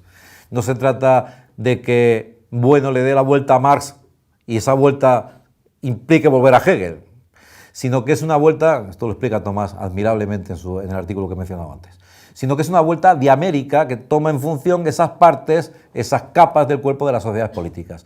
Una vuelta del revés que tiene que ver, en principio, con la capa basal. En segundo lugar, hablaremos de la vuelta del revés del marxismo de Marx en la capa conjuntiva y, finalmente, en la capa cortical. Por lo que se refiere a la capa basal, la vuelta del revés está en la consideración de 2 conceptos clave del materialismo histórico y del materialismo dialéctico, que son los conceptos de base y superestructura, ¿verdad? Se ha explicado en el materialismo dialéctico con la metáfora arquitectónica. La metáfora arquitectónica viene a decir que la capa basal, la base, ¿verdad?, es algo así como los cimientos y la estructura del edificio, sobre el cual se sobrepone pues una superestructura que sería pues el tipo de tabiques, los cristales, las lámparas, etcétera, etcétera. Bien, esa es una metáfora que viene a sugerir viene a sugerir que es la estructura económica la que genera un epifenómeno que le rodea, pero que se tiene que adaptar precisamente a esa base. Es decir, que muchos interpretan el famoso quiasmo de la ideología alemana de Marx, no es la conciencia la que determina la realidad, sino la realidad la que determina la conciencia, lo interpretan en esta clave. No es la superestructura la que determina la base, sino que es la base la que determina la superestructura. Contra esto ya reaccionaron varios marxistas, como por ejemplo Gramsci, ¿verdad? Indicando que no, que la superestructura también influenciaba sobre la base, etcétera, etcétera. En fin, lo que pasa es que a mi juicio ninguno llegó a dar con la solución. Que la solución está en la idea de que base y superestructura son conceptos conjugados. Y conjugados además diaméricamente. Esto quiere decir que unas veces la base es esencial y la superestructura es fenoménica, pero otras veces la superestructura es la esencial y la base es la fenoménica. Y Bueno lo explicaba, como él solía también, con un ejemplo muy simple, la producción de cirios pascuales, ¿verdad? Claro, la producción de cirios pascuales es básica, ¿verdad? Tiene que ver con la base, pero ¿cómo se podrían fabricar cirios pascuales si no existe la religión católica previamente? Entonces, en este caso es la superestructura la que determina la base. También utiliza el ejemplo del petróleo, el aceite de piedra, que no tenía ningún valor hasta que se compuso el motor de explosión, ¿verdad? Y se montó el motor de explosión. Y entonces, en nuestros días podemos hablar del litio. El litio, hasta que se descubrieron las baterías de litio, el litio se utilizaba como medicamento para el tratamiento de las depresiones y de los trastornos de la conducta. Ahora el litio pues es un valor que ha, no sé si triplicado o cuatriplicado su precio, precisamente por las baterías de litio que se utilizaban en los móviles y tal, que ahora me parece que utilizan otras, el tungsteno, no sé qué, no estoy al tanto del progresismo tecnológico. Bueno, entonces, ¿qué tiene que ver esto con el humanismo? Pues claro, que el humanismo lo que pretendía era que la superestructura tenía el papel ahora conformador de la base. Esta es la teoría precisamente contra la que Althusser, hay que traducirlo, etcétera, pero Althusser es fino en este punto. Y se niega en rotundo a admitir la influencia de la superestructura sobre la base. En sentido absoluto, es decir, el humanismo marxista lo que viene a decir es que siempre la base es el efecto, lo interpretan como una relación de causa-efecto. Es decir, la causa es la superestructura, y esa superestructura son las humanidades, precisamente. Entonces, son las humanidades las que determinan el desarrollo económico.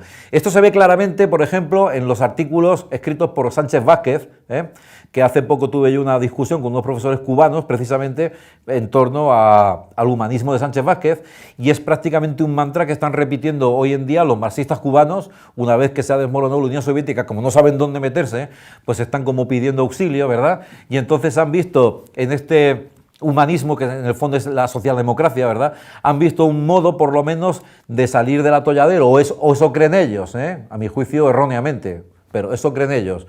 Y entonces toda esta moda del indigenismo también es la idea de que las estructuras económicas van a cambiar con canciones de Silvio Rodríguez, por ejemplo. Esto se lo creen.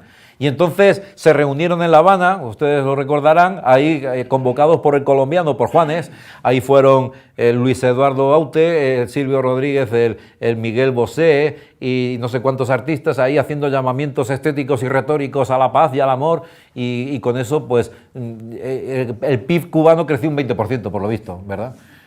Esta es la idea, ¿verdad?, contra la que el ya fallecido, por desgracia, Lasso, arremetió contra un artículo precisamente de Johanka diciendo que aquello era la vuelta al socialismo utópico, decía Lasso, y con toda la razón, porque decía esto es una mezcla de sueños, una mezcla de poesía, ¿verdad?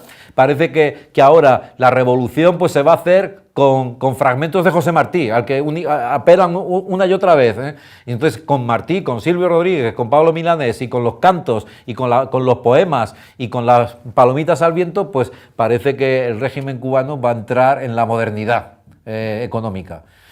Pues a mí la cosa no me puede parecer más ridícula, ¿verdad?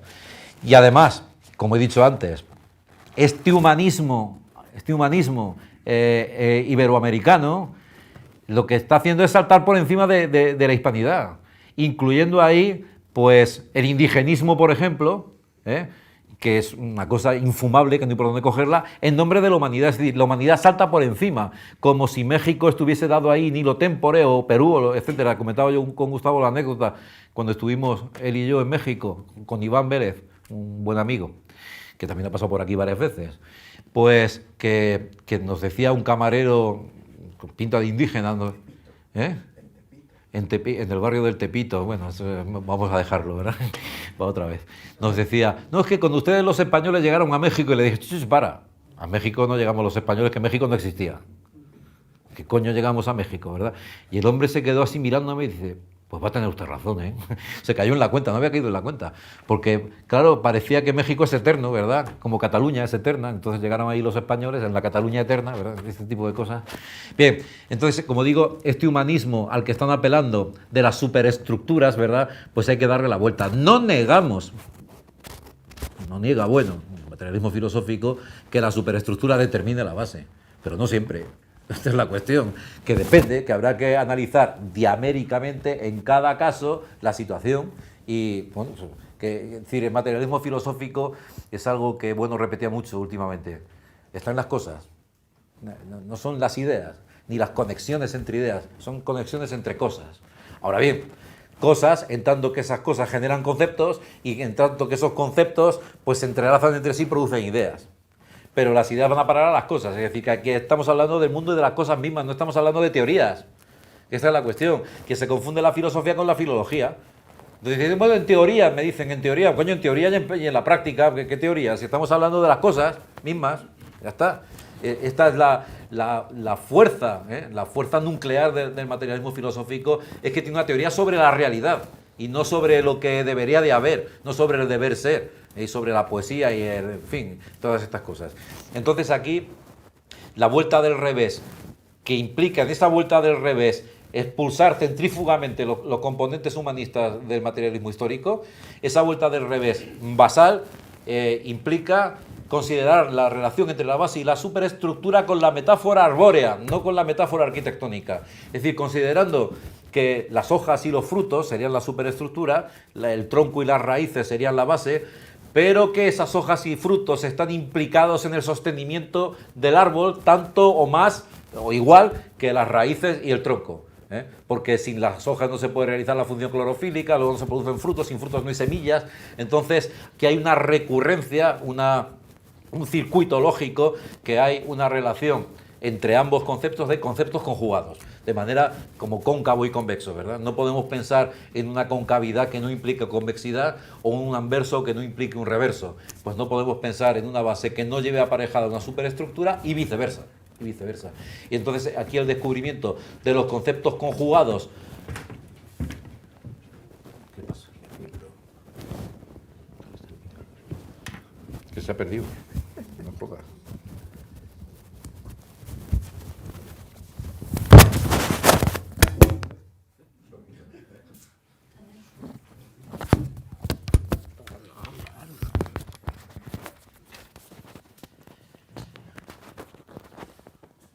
La culpa la tiene ella por no ponérmelo.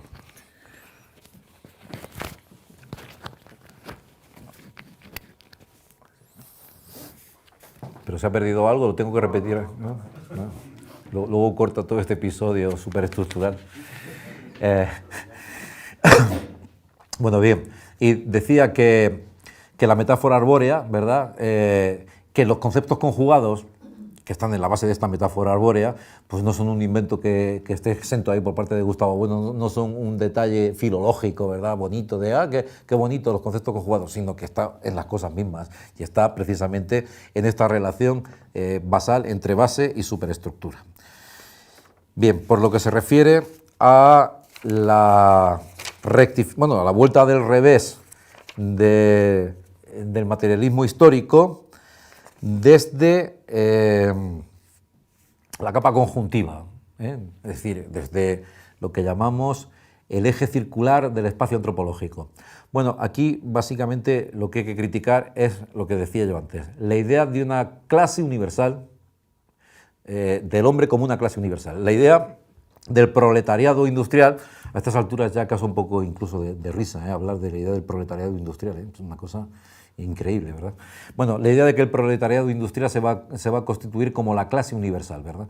Y no solamente porque la propia historia generó entre el proletario y el capitalista miles de estadios intermedios, cosa que todo el mundo sabe, y que constituye la crítica más o menos acendrada del liberalismo al comunismo. Decir, no, pero es que no hay dos clases antagónicas, lo que hay entre el obrero que gana 500 euros al mes y el capitalista que gana 2 millones, ¿verdad? Pues hay para todos los colores, ¿verdad? Hay muchas clases intermedias que actúan como colchón, ¿verdad? En la dialéctica de clases, en fin.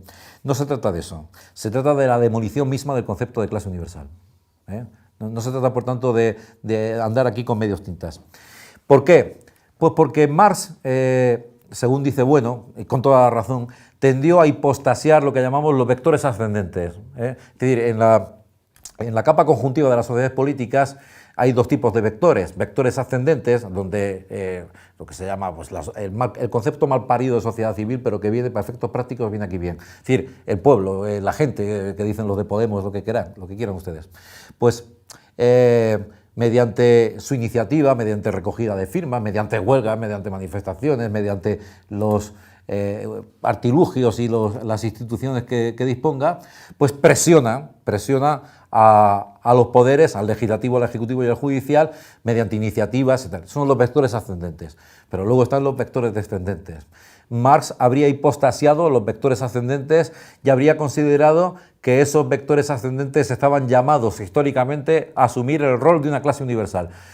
Aquí está otra vez el humanismo. El humanismo aparece otra vez al final como algo prometido, aureolarmente, ¿verdad?, que surge de la hipóstasis de estos vectores ascendentes y que no tiene en cuenta que una sociedad política no consta únicamente de vectores ascendentes, sino que hay también vectores descendentes. Y por último, desde el punto de vista cortical, la vuelta del revés de Marx tiene que pasar necesariamente, y este ya es el punto central del asunto, por defender aquí la doctrina que defiende Bueno de que las clases sociales no son anteriores a los estados y que por tanto la dialéctica de clases sociales, que no se niega, pero está, digamos que, envuelta por la dialéctica de estados. Y ya desde un principio. Es decir, no existen clases sociales si previamente no hay estado. Esa es la cuestión fundamental, que algunos no terminan de entender tampoco, ¿eh? Es decir, que la historia universal, como decía antes, es ininteligible sin la dialéctica de los estados. Y de estados que además aspiran a ser imperios. No solamente estados en el sentido de la nación política moderna, sino en el sentido de la nación histórica como imperios que han generado las morfologías políticas del mundo y en cuyos restos estamos navegando aún todavía. Que esta sería la clave de todo este asunto, que sin negar la dialéctica de clases, sin negar que exista, esa dialéctica de clases ha de estar siempre envuelta por una membrana que es la dialéctica de estados. Y que por tanto, pues aquí ya la fractura en la idea de hombre es total, absolutamente total, porque ya no es el hombre genérico establecido a escala metamérica, ¿verdad? Un hombre que se define por sus atributos de naturaleza espiritual, o biológica, o zoológica, o incluso por sus atributos de naturaleza corporal, como pretendían los del manifiesto Eikasía, ¿verdad? Sino que es un hombre que se define precisamente frente a otros. Y que por tanto la idea de hombre está cortada, porque no es el hombre genérico, sino diaméricamente los hombres que en su enfrentamiento mutuo, no en la armonía, sino en el enfrentamiento mutuo, van generando las morfologías políticas del presente, y que por tanto no hay armonismo por ningún lado, ni en ninguno de los ejes del espacio antropológico, y que por tanto esta idea del diálogo frente a la violencia y tal, pues no se sabe muy bien lo que quiere decir. Querrá decir también pues aquello que referíamos antes de las cancioncitas y ese tipo de cosas, ¿verdad? ¿Por qué? Pues porque el conflicto no se da a escala de la voluntad de los individuos, ni se da a escala de la mala fe, en el sentido sartriano, por ejemplo, sino que el conflicto es objetivo, que el conflicto está dado, y dado históricamente, y además tampoco tiene por qué acabar nunca. Esta es la cuestión, porque los intereses de uno chocan con los de los otros, o peor aún, porque dos bloques tienen los mismos intereses. Véase China y Estados Unidos, el predominio del control del comercio mundial. Entonces los dos quieren lo mismo. Y entonces, claro, no puede ser. Como los dos quieren lo mismo, no se trata de disparidad de pareceres, se trata de que los dos están de acuerdo. Aquello que mencionaba, bueno, en España frente a Europa, de mi primo Francisco I y yo, decía que estamos siempre de acuerdo, los dos queremos Milán, los dos queremos Milán. Entonces, aquí la dialéctica de estados no se puede soslayar. Bien, vamos a ir acabando ya. Muy bien de tiempo, ¿no? Bien, en nuestro presente, ¿por dónde podemos encontrar el humanismo metafísico? En cuanto asociado al marxismo, a un marxismo debilitado, ¿verdad? Un marxismo que ya, pues, claro, tras el hundimiento de la Unión Soviética, don Gustavo puso mucho esfuerzo en su libro, el primer ensayo sobre las categorías de las ciencias políticas, había que dar ahí cuenta del asunto. Y, en fin, pues ahí está, es un libro cuya lectura se me antoja imprescindible. Para todo aquel que quiera situarse políticamente en el presente, tiene que leer ese libro y otro, España frente a Europa, donde está también la cuestión de los imperios y la diferencia entre imperio generador, imperio depredador, etc. Son dos obras de obligada mención. Bueno, ¿qué decir del marxismo humanista en nuestro presente? Que, bueno, pues está presente, por ejemplo, en la ideología de este partido de Pablo Iglesias, de Podemos. Ahí, por ejemplo, también, aunque en menor medida, en las ideologías socialdemócratas. Y digo en menor medida porque en la ideología socialdemócrata esto funciona más ad hoc. Quiero decir que se apuntaron al carro, ¿verdad? Al carro del europeísmo, al carro de la ONU, del armonismo de la ONU, de las velas de diseño cantando aquello de Lennon, de Imagine y este tipo de cosas, ese humanismo metafísico, pero ese humanismo metafísico ni siquiera es aureolar, es solamente una impostura, a mi juicio. Es una impostura completa, ¿verdad? Porque los partidos socialdemócratas se están dando siempre dentro de un Estado, no fuera del Estado, y manteniéndose dentro del Estado, ¿verdad? Ahora Puigdemont y compañía les han obligado a retratarse, cosa que han venido disimulando sistemáticamente todos estos años. Me refiero al Partido Socialista. Se han tenido que retratar, y con mucho esfuerzo se han tenido que retratar. Y a Podemos le ha costado un disgusto también. Parece que en las encuestas empieza a hundirse. ¿Por qué? Porque Podemos pretendía o quería, o al menos intencionadamente lo presentaba, como si hicieran política para la humanidad. Se presentaba como un partido, como en su tiempo, aquel partido que no cuajó, que fue el Partido Humanista, en los años 80, parecía que podían tener, pero no cuajó, y esos ideales ahora han confluido en este partido político, Podemos, en donde, porque por ejemplo Ciudadanos, digamos que se centra más en la Unión Europea, que también es una idea aureolada, ¿verdad? Porque estamos siempre construyendo la Unión Europea. Alguna vez hice la broma de que si fuera una empresa de construcción había que demandarles porque llevan construyendo la Unión Europea. Construimos Europa. Eso, la cantinela empezó en el año 43, empezaron con la cantinela, en plena Guerra Mundial, construir Europa, cuando la estaba destruyendo Hitler, ¿verdad? Y luego con el Consejo de Europa, estamos construyendo Europa, bueno, y todavía están con el rollo, construimos Europa. Bueno, pues nada, a ver si terminan de una y entregan las llaves. Bueno, pues, digamos que Ciudadanos, la idea aureolada que les envuelve es la de la construcción de la unidad europea, pero Podemos va mucho más allá. Podemos hablar del género humano, sí, en general. El género humano de la letra de la Internacional. El género humano es la Internacional, decían, ¿verdad? El género humano. Pero claro, eso estaba en contra de la propia idea de internacional, porque no se puede ser internacional sin naciones. Entonces me dirás, internacional sin naciones, pues, ¿verdad? Bueno, pues aquí encontramos no ya marxismo, porque ni siquiera, quiero decir, ya los referenciales son tan vastos, tan ridículos, que ni siquiera ya saben muy bien por dónde moverse. Pero en fin, se habla de un esfuerzo genérico por salvar a los hombres de la explotación, ¿verdad? Se habla, por ejemplo, a escala mundial, a escala mundialista, se habla de que las rentas se han separado y que cada vez hay más, sin tener en cuenta los estados, sin tener en cuenta si esto ha pasado en Estados Unidos o ha pasado en la India o ha pasado en España, ¿verdad? No sé dónde comentaba yo que ojalá que los cubanos ganasen 1.000 euros al mes, ¿verdad? Cosa que no le desea un español, porque con 1.000 euros al mes un español lo lleva claro, malvive, pero con 1.000 euros al mes, aunque últimamente no, últimamente está la cosa muy jodida ahí en Cuba, ya ni con 1.000 euros.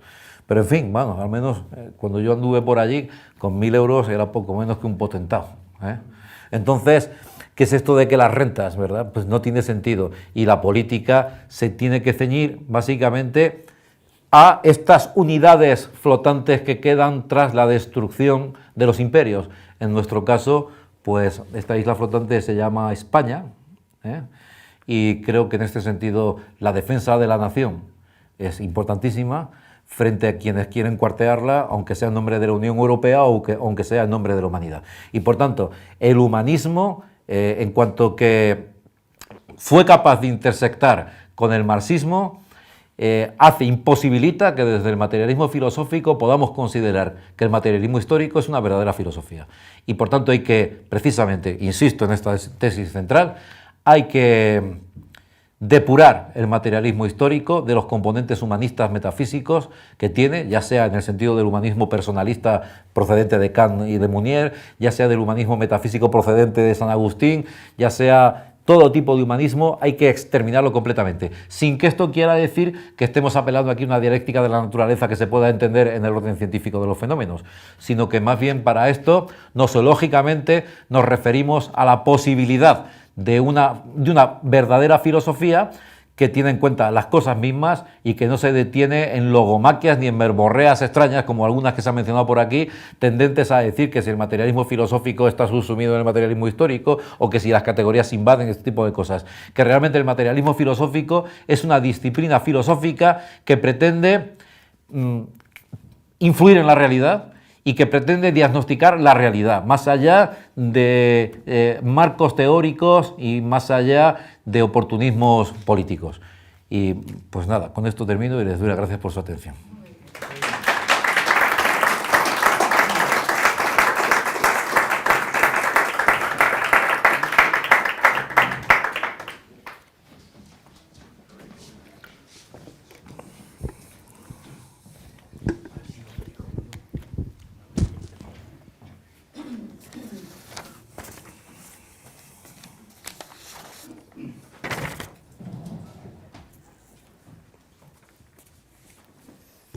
Sí, claro, cómo no.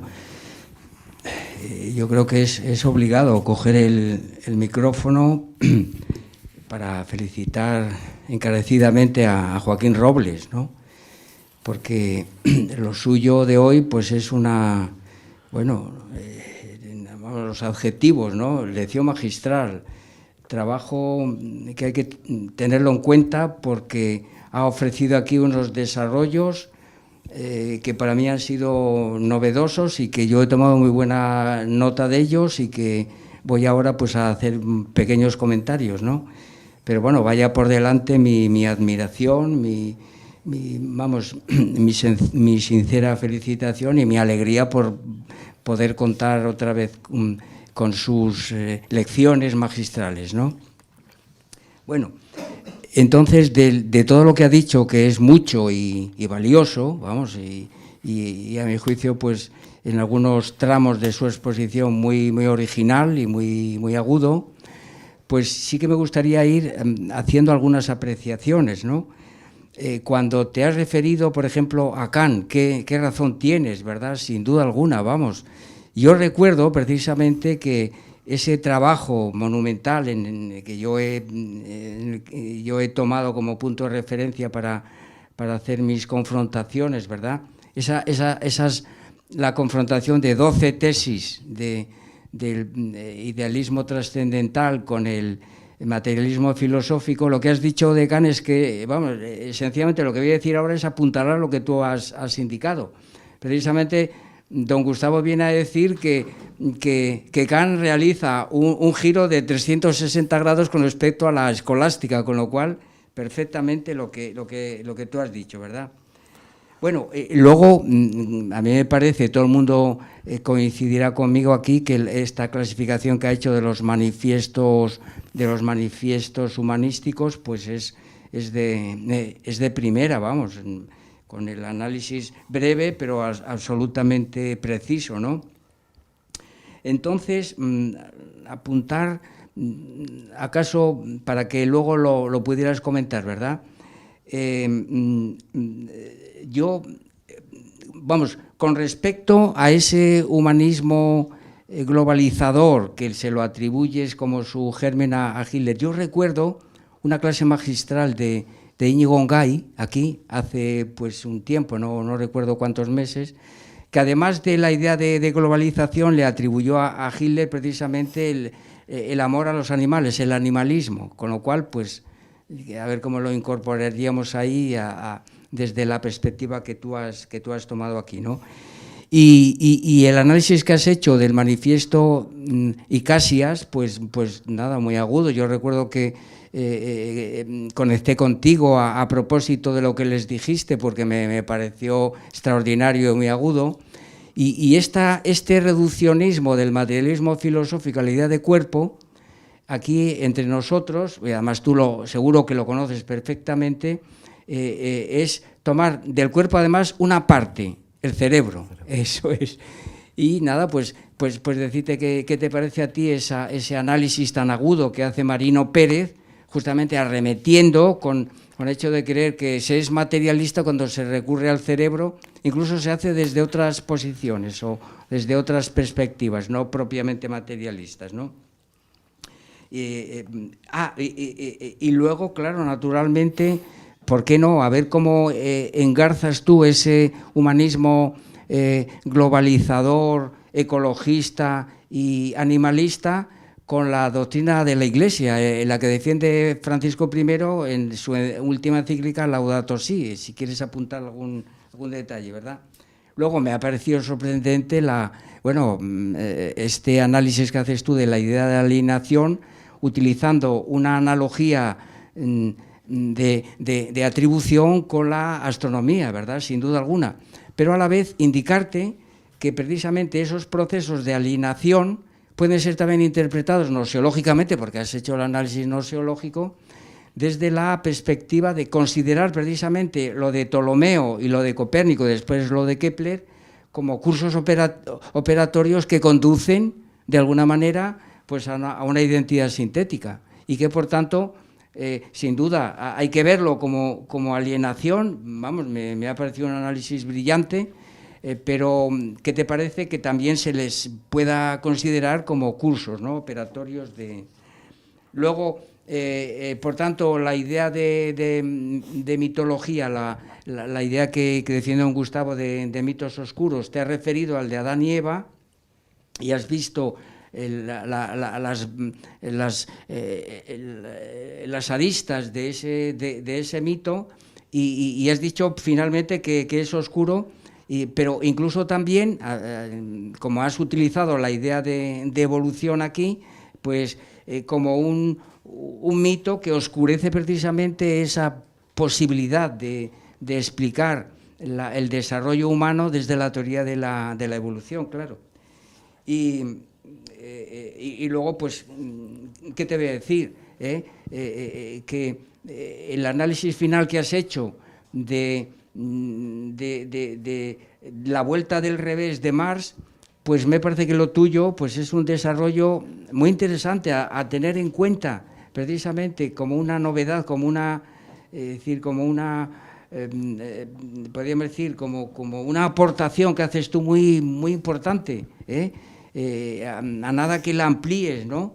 Porque naturalmente nosotros teníamos, yo estaba pues muy centrado en ese escrito, pero claro, al incorporar tú el componente humanista, pues le das una dimensión que el artículo no tenía, y es un desarrollo, a mi juicio, valioso. Yo lo destaco aquí, me parece una cosa muy fina, vamos, y que me gustaría ver en futuras intervenciones tuyas, pues desarrollos de eso que nos has sencillamente anunciado.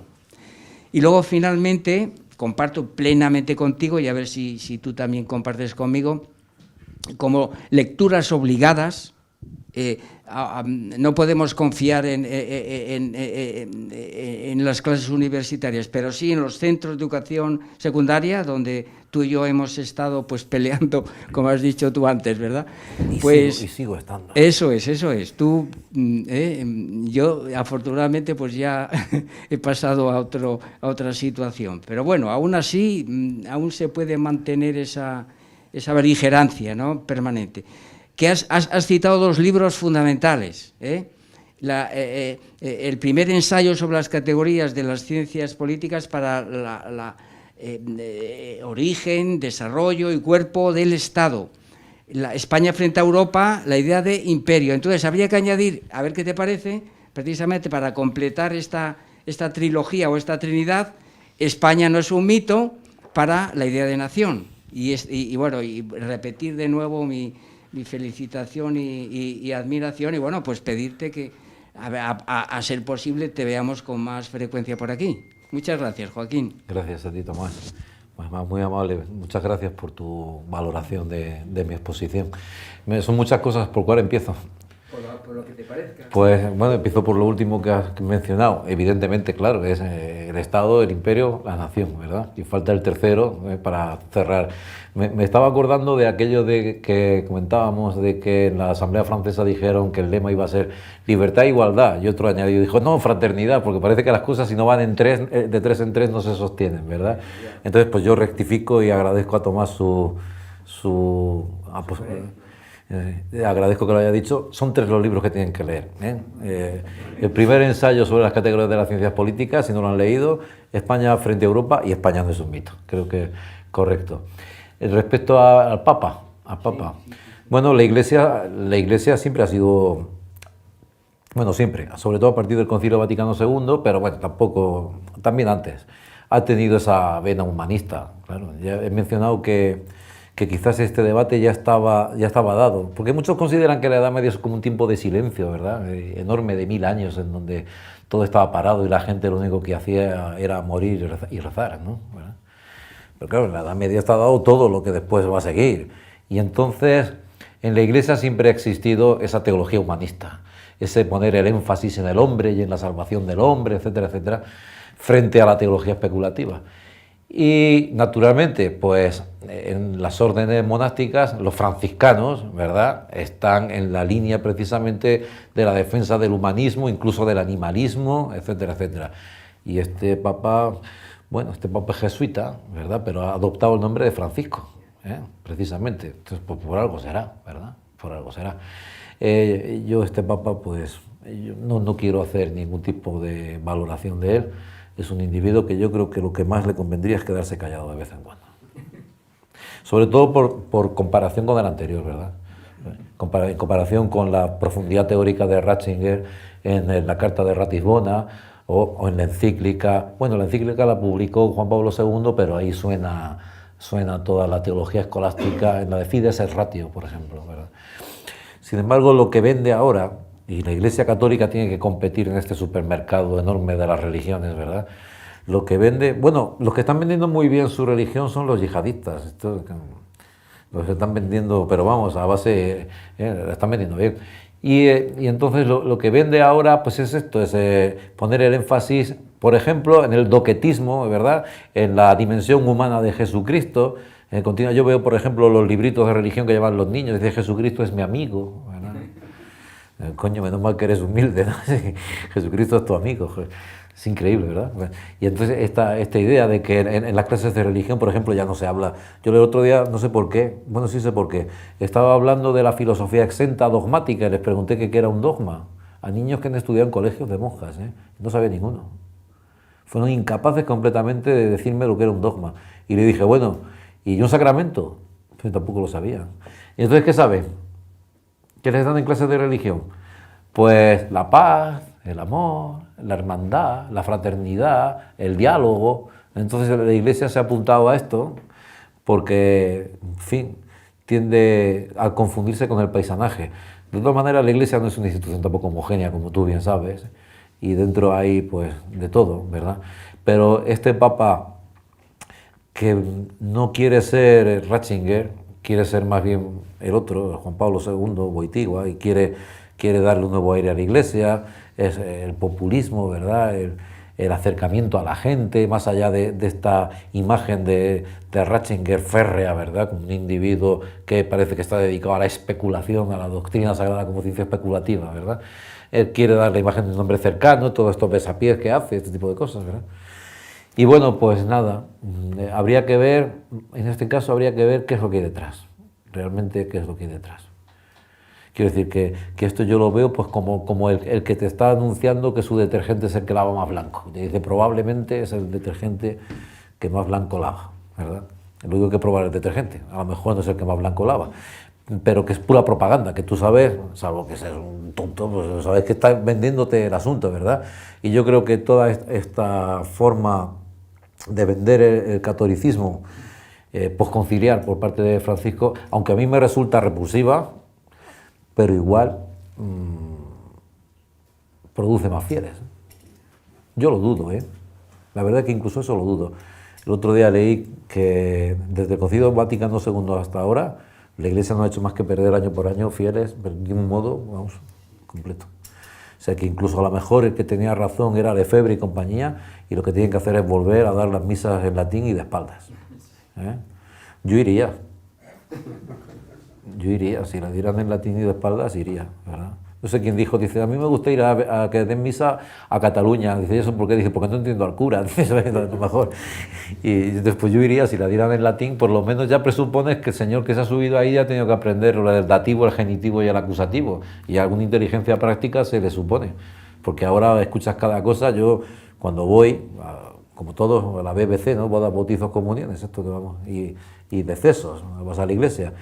Y como aprovechan y tienen la iglesia llena, entonces aprovechan para foguearse y dicen cada disparate, es una cosa impresionante. Yo muchas veces me pregunto, pero ¿de dónde lo sacan, verdad? Si levantara Santo Tomás la cabeza se moría del susto, ¿verdad? De escuchar a estos curas posconciliares, las cosas que dicen. Y están siempre con el mismo rollo del amor y de la felicidad y bueno, pues muy bien, pues ya está, pues eso es lo que hay. No sé qué más has preguntado. Lo del animalismo, ¿cómo se incluye? Pues es evidente, humanizando a los animales, incorporándolos al eje circular. Eso es protestantismo puro. Sabes que la tradición se dividió en dos, la tradición católica, la tradición de Gómez Pereira y que influye en Descartes, es la del automatismo de las bestias, incluir a los animales en el eje radial, y que la tradición protestante, que lo vemos diariamente, que hay bautizos de perros, matrimonios de perros, hay cementerios para perros, le ponen su lápida y ponen Pepito, tal. Es increíble. Entonces, es la humanización de las bestias, incluirles en el eje circular. Y, bueno, pues, un señor conocido por nosotros también, Castro, ¿verdad? Ernesto Castro, dijo que había que incluir a los animales como sujetos de deberes éticos. Yo no sé si se refería, si en esos animales se incluía también a las ladillas cuarteleras y a los piojos. No sé si las incluía, porque a ver dónde pones el límite. Quiero decir, ¿por qué un orangután sí, el cerdo también, una merluza también, entra en los deberes éticos de la merluza, y si la merluza no, ¿por qué el orangután sí? Quiero decir que lo que no vale por un término medio no vale tampoco para el término superior. Entonces, los animales, pues hombre, habrá que especificar. Y si dicen, no, los póngidos o los mamíferos superiores, pues habrá que decir por qué y por qué motivo. Pues es decir, que el otro día le oí decir que igual que en la modernidad se han extendido los derechos sociales a las mujeres, que él postulaba desde el materialismo filosófico que se extendieran los derechos humanos a los animales. Pues nada, que los afilien a la UGT, Unión de Gorilas Trabajadores, ¿no? Es increíble, ¿verdad? Y entonces sí, pues eso, incluyéndolos en el eje circular. Y luego finalmente lo de la analogía de proporción entre la alienación y la astronomía, Sí, sobre si podían producirse identidades sintéticas, claro, dices. Cursos operatorios. Sí, bueno, yo me refería más en el sentido de Simplicio, en el sentido de salvar los fenómenos, de mantener a toda costa la teoría del movimiento circular de los planetas alrededor de la Tierra. Y en ese sentido, la teoría aquí de Marx de salvar a toda costa la determinación necesaria de una lucha de clases que va orientada a que la clase proletaria sea la clase universal al final. Como tal cosa no sucede, entonces recurrimos al artefacto de la alienación, que desde el punto de vista ontológico no hay quien lo entienda, porque alienado está el que estando en sí no está en sí. Claro, eso es que es una cosa propia de psiquiatras, es de psiquiatras, porque estando consciente no es consciente. Porque claro, no puedes decir que está alienado al que le ha dado un vaído y ha perdido la conciencia, lo que está es desmayado, no alienado.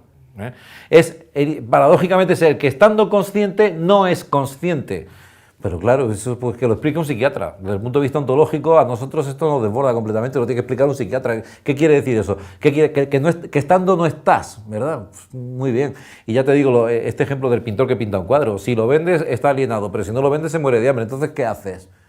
¿Me entiendes lo que quiero decir?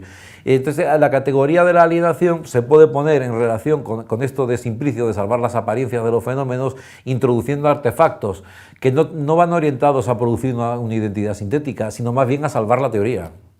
Salvar la teoría primera de unos hechos que refutan la teoría. Todo esto dio para mucho con Popper y la falsación y todo esto, pero yo no me refiero en ese contexto.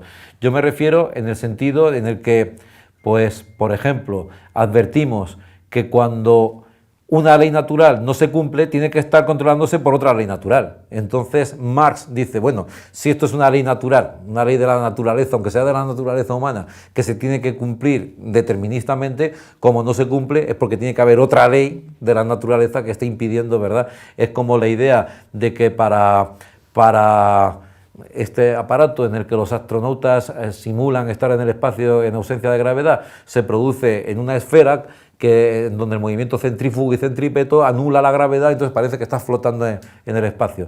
Bueno, pues algo así vendría a ser la idea de alienación nociológicamente para Marx, ¿me entiendes? No en el sentido tanto de producir una identidad sintética, sino en el de confrontar dos leyes naturales, una confrontando a la otra, ¿eh? Lo cual no quiere decir que no sea un artefacto ideológico completo a mi juicio, porque eso, insisto, ontológicamente es que no hay por dónde cogerlo. Es el que estando consciente no es consciente, pues a ver cómo explica usted eso, ¿verdad? A ver cómo lo explica.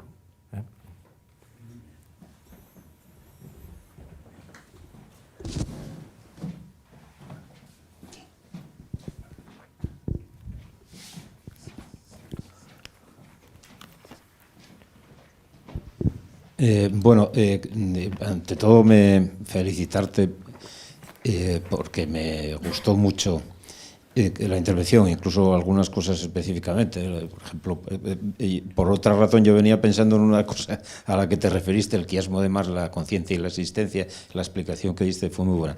Y simplemente añadir a las consideraciones que tú hiciste sobre estos de los de Podemos aquí en España, que abunda en lo que tú dijiste.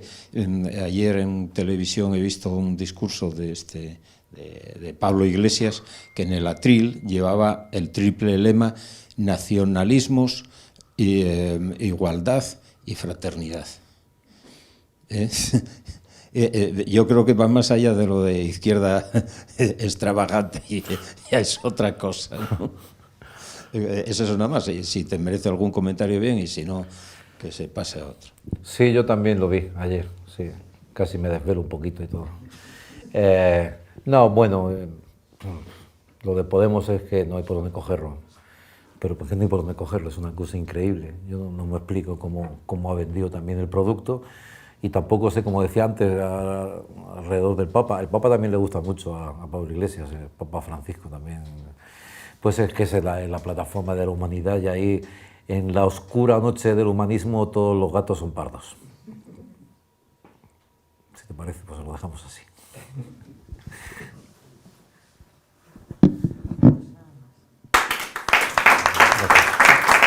Gracias.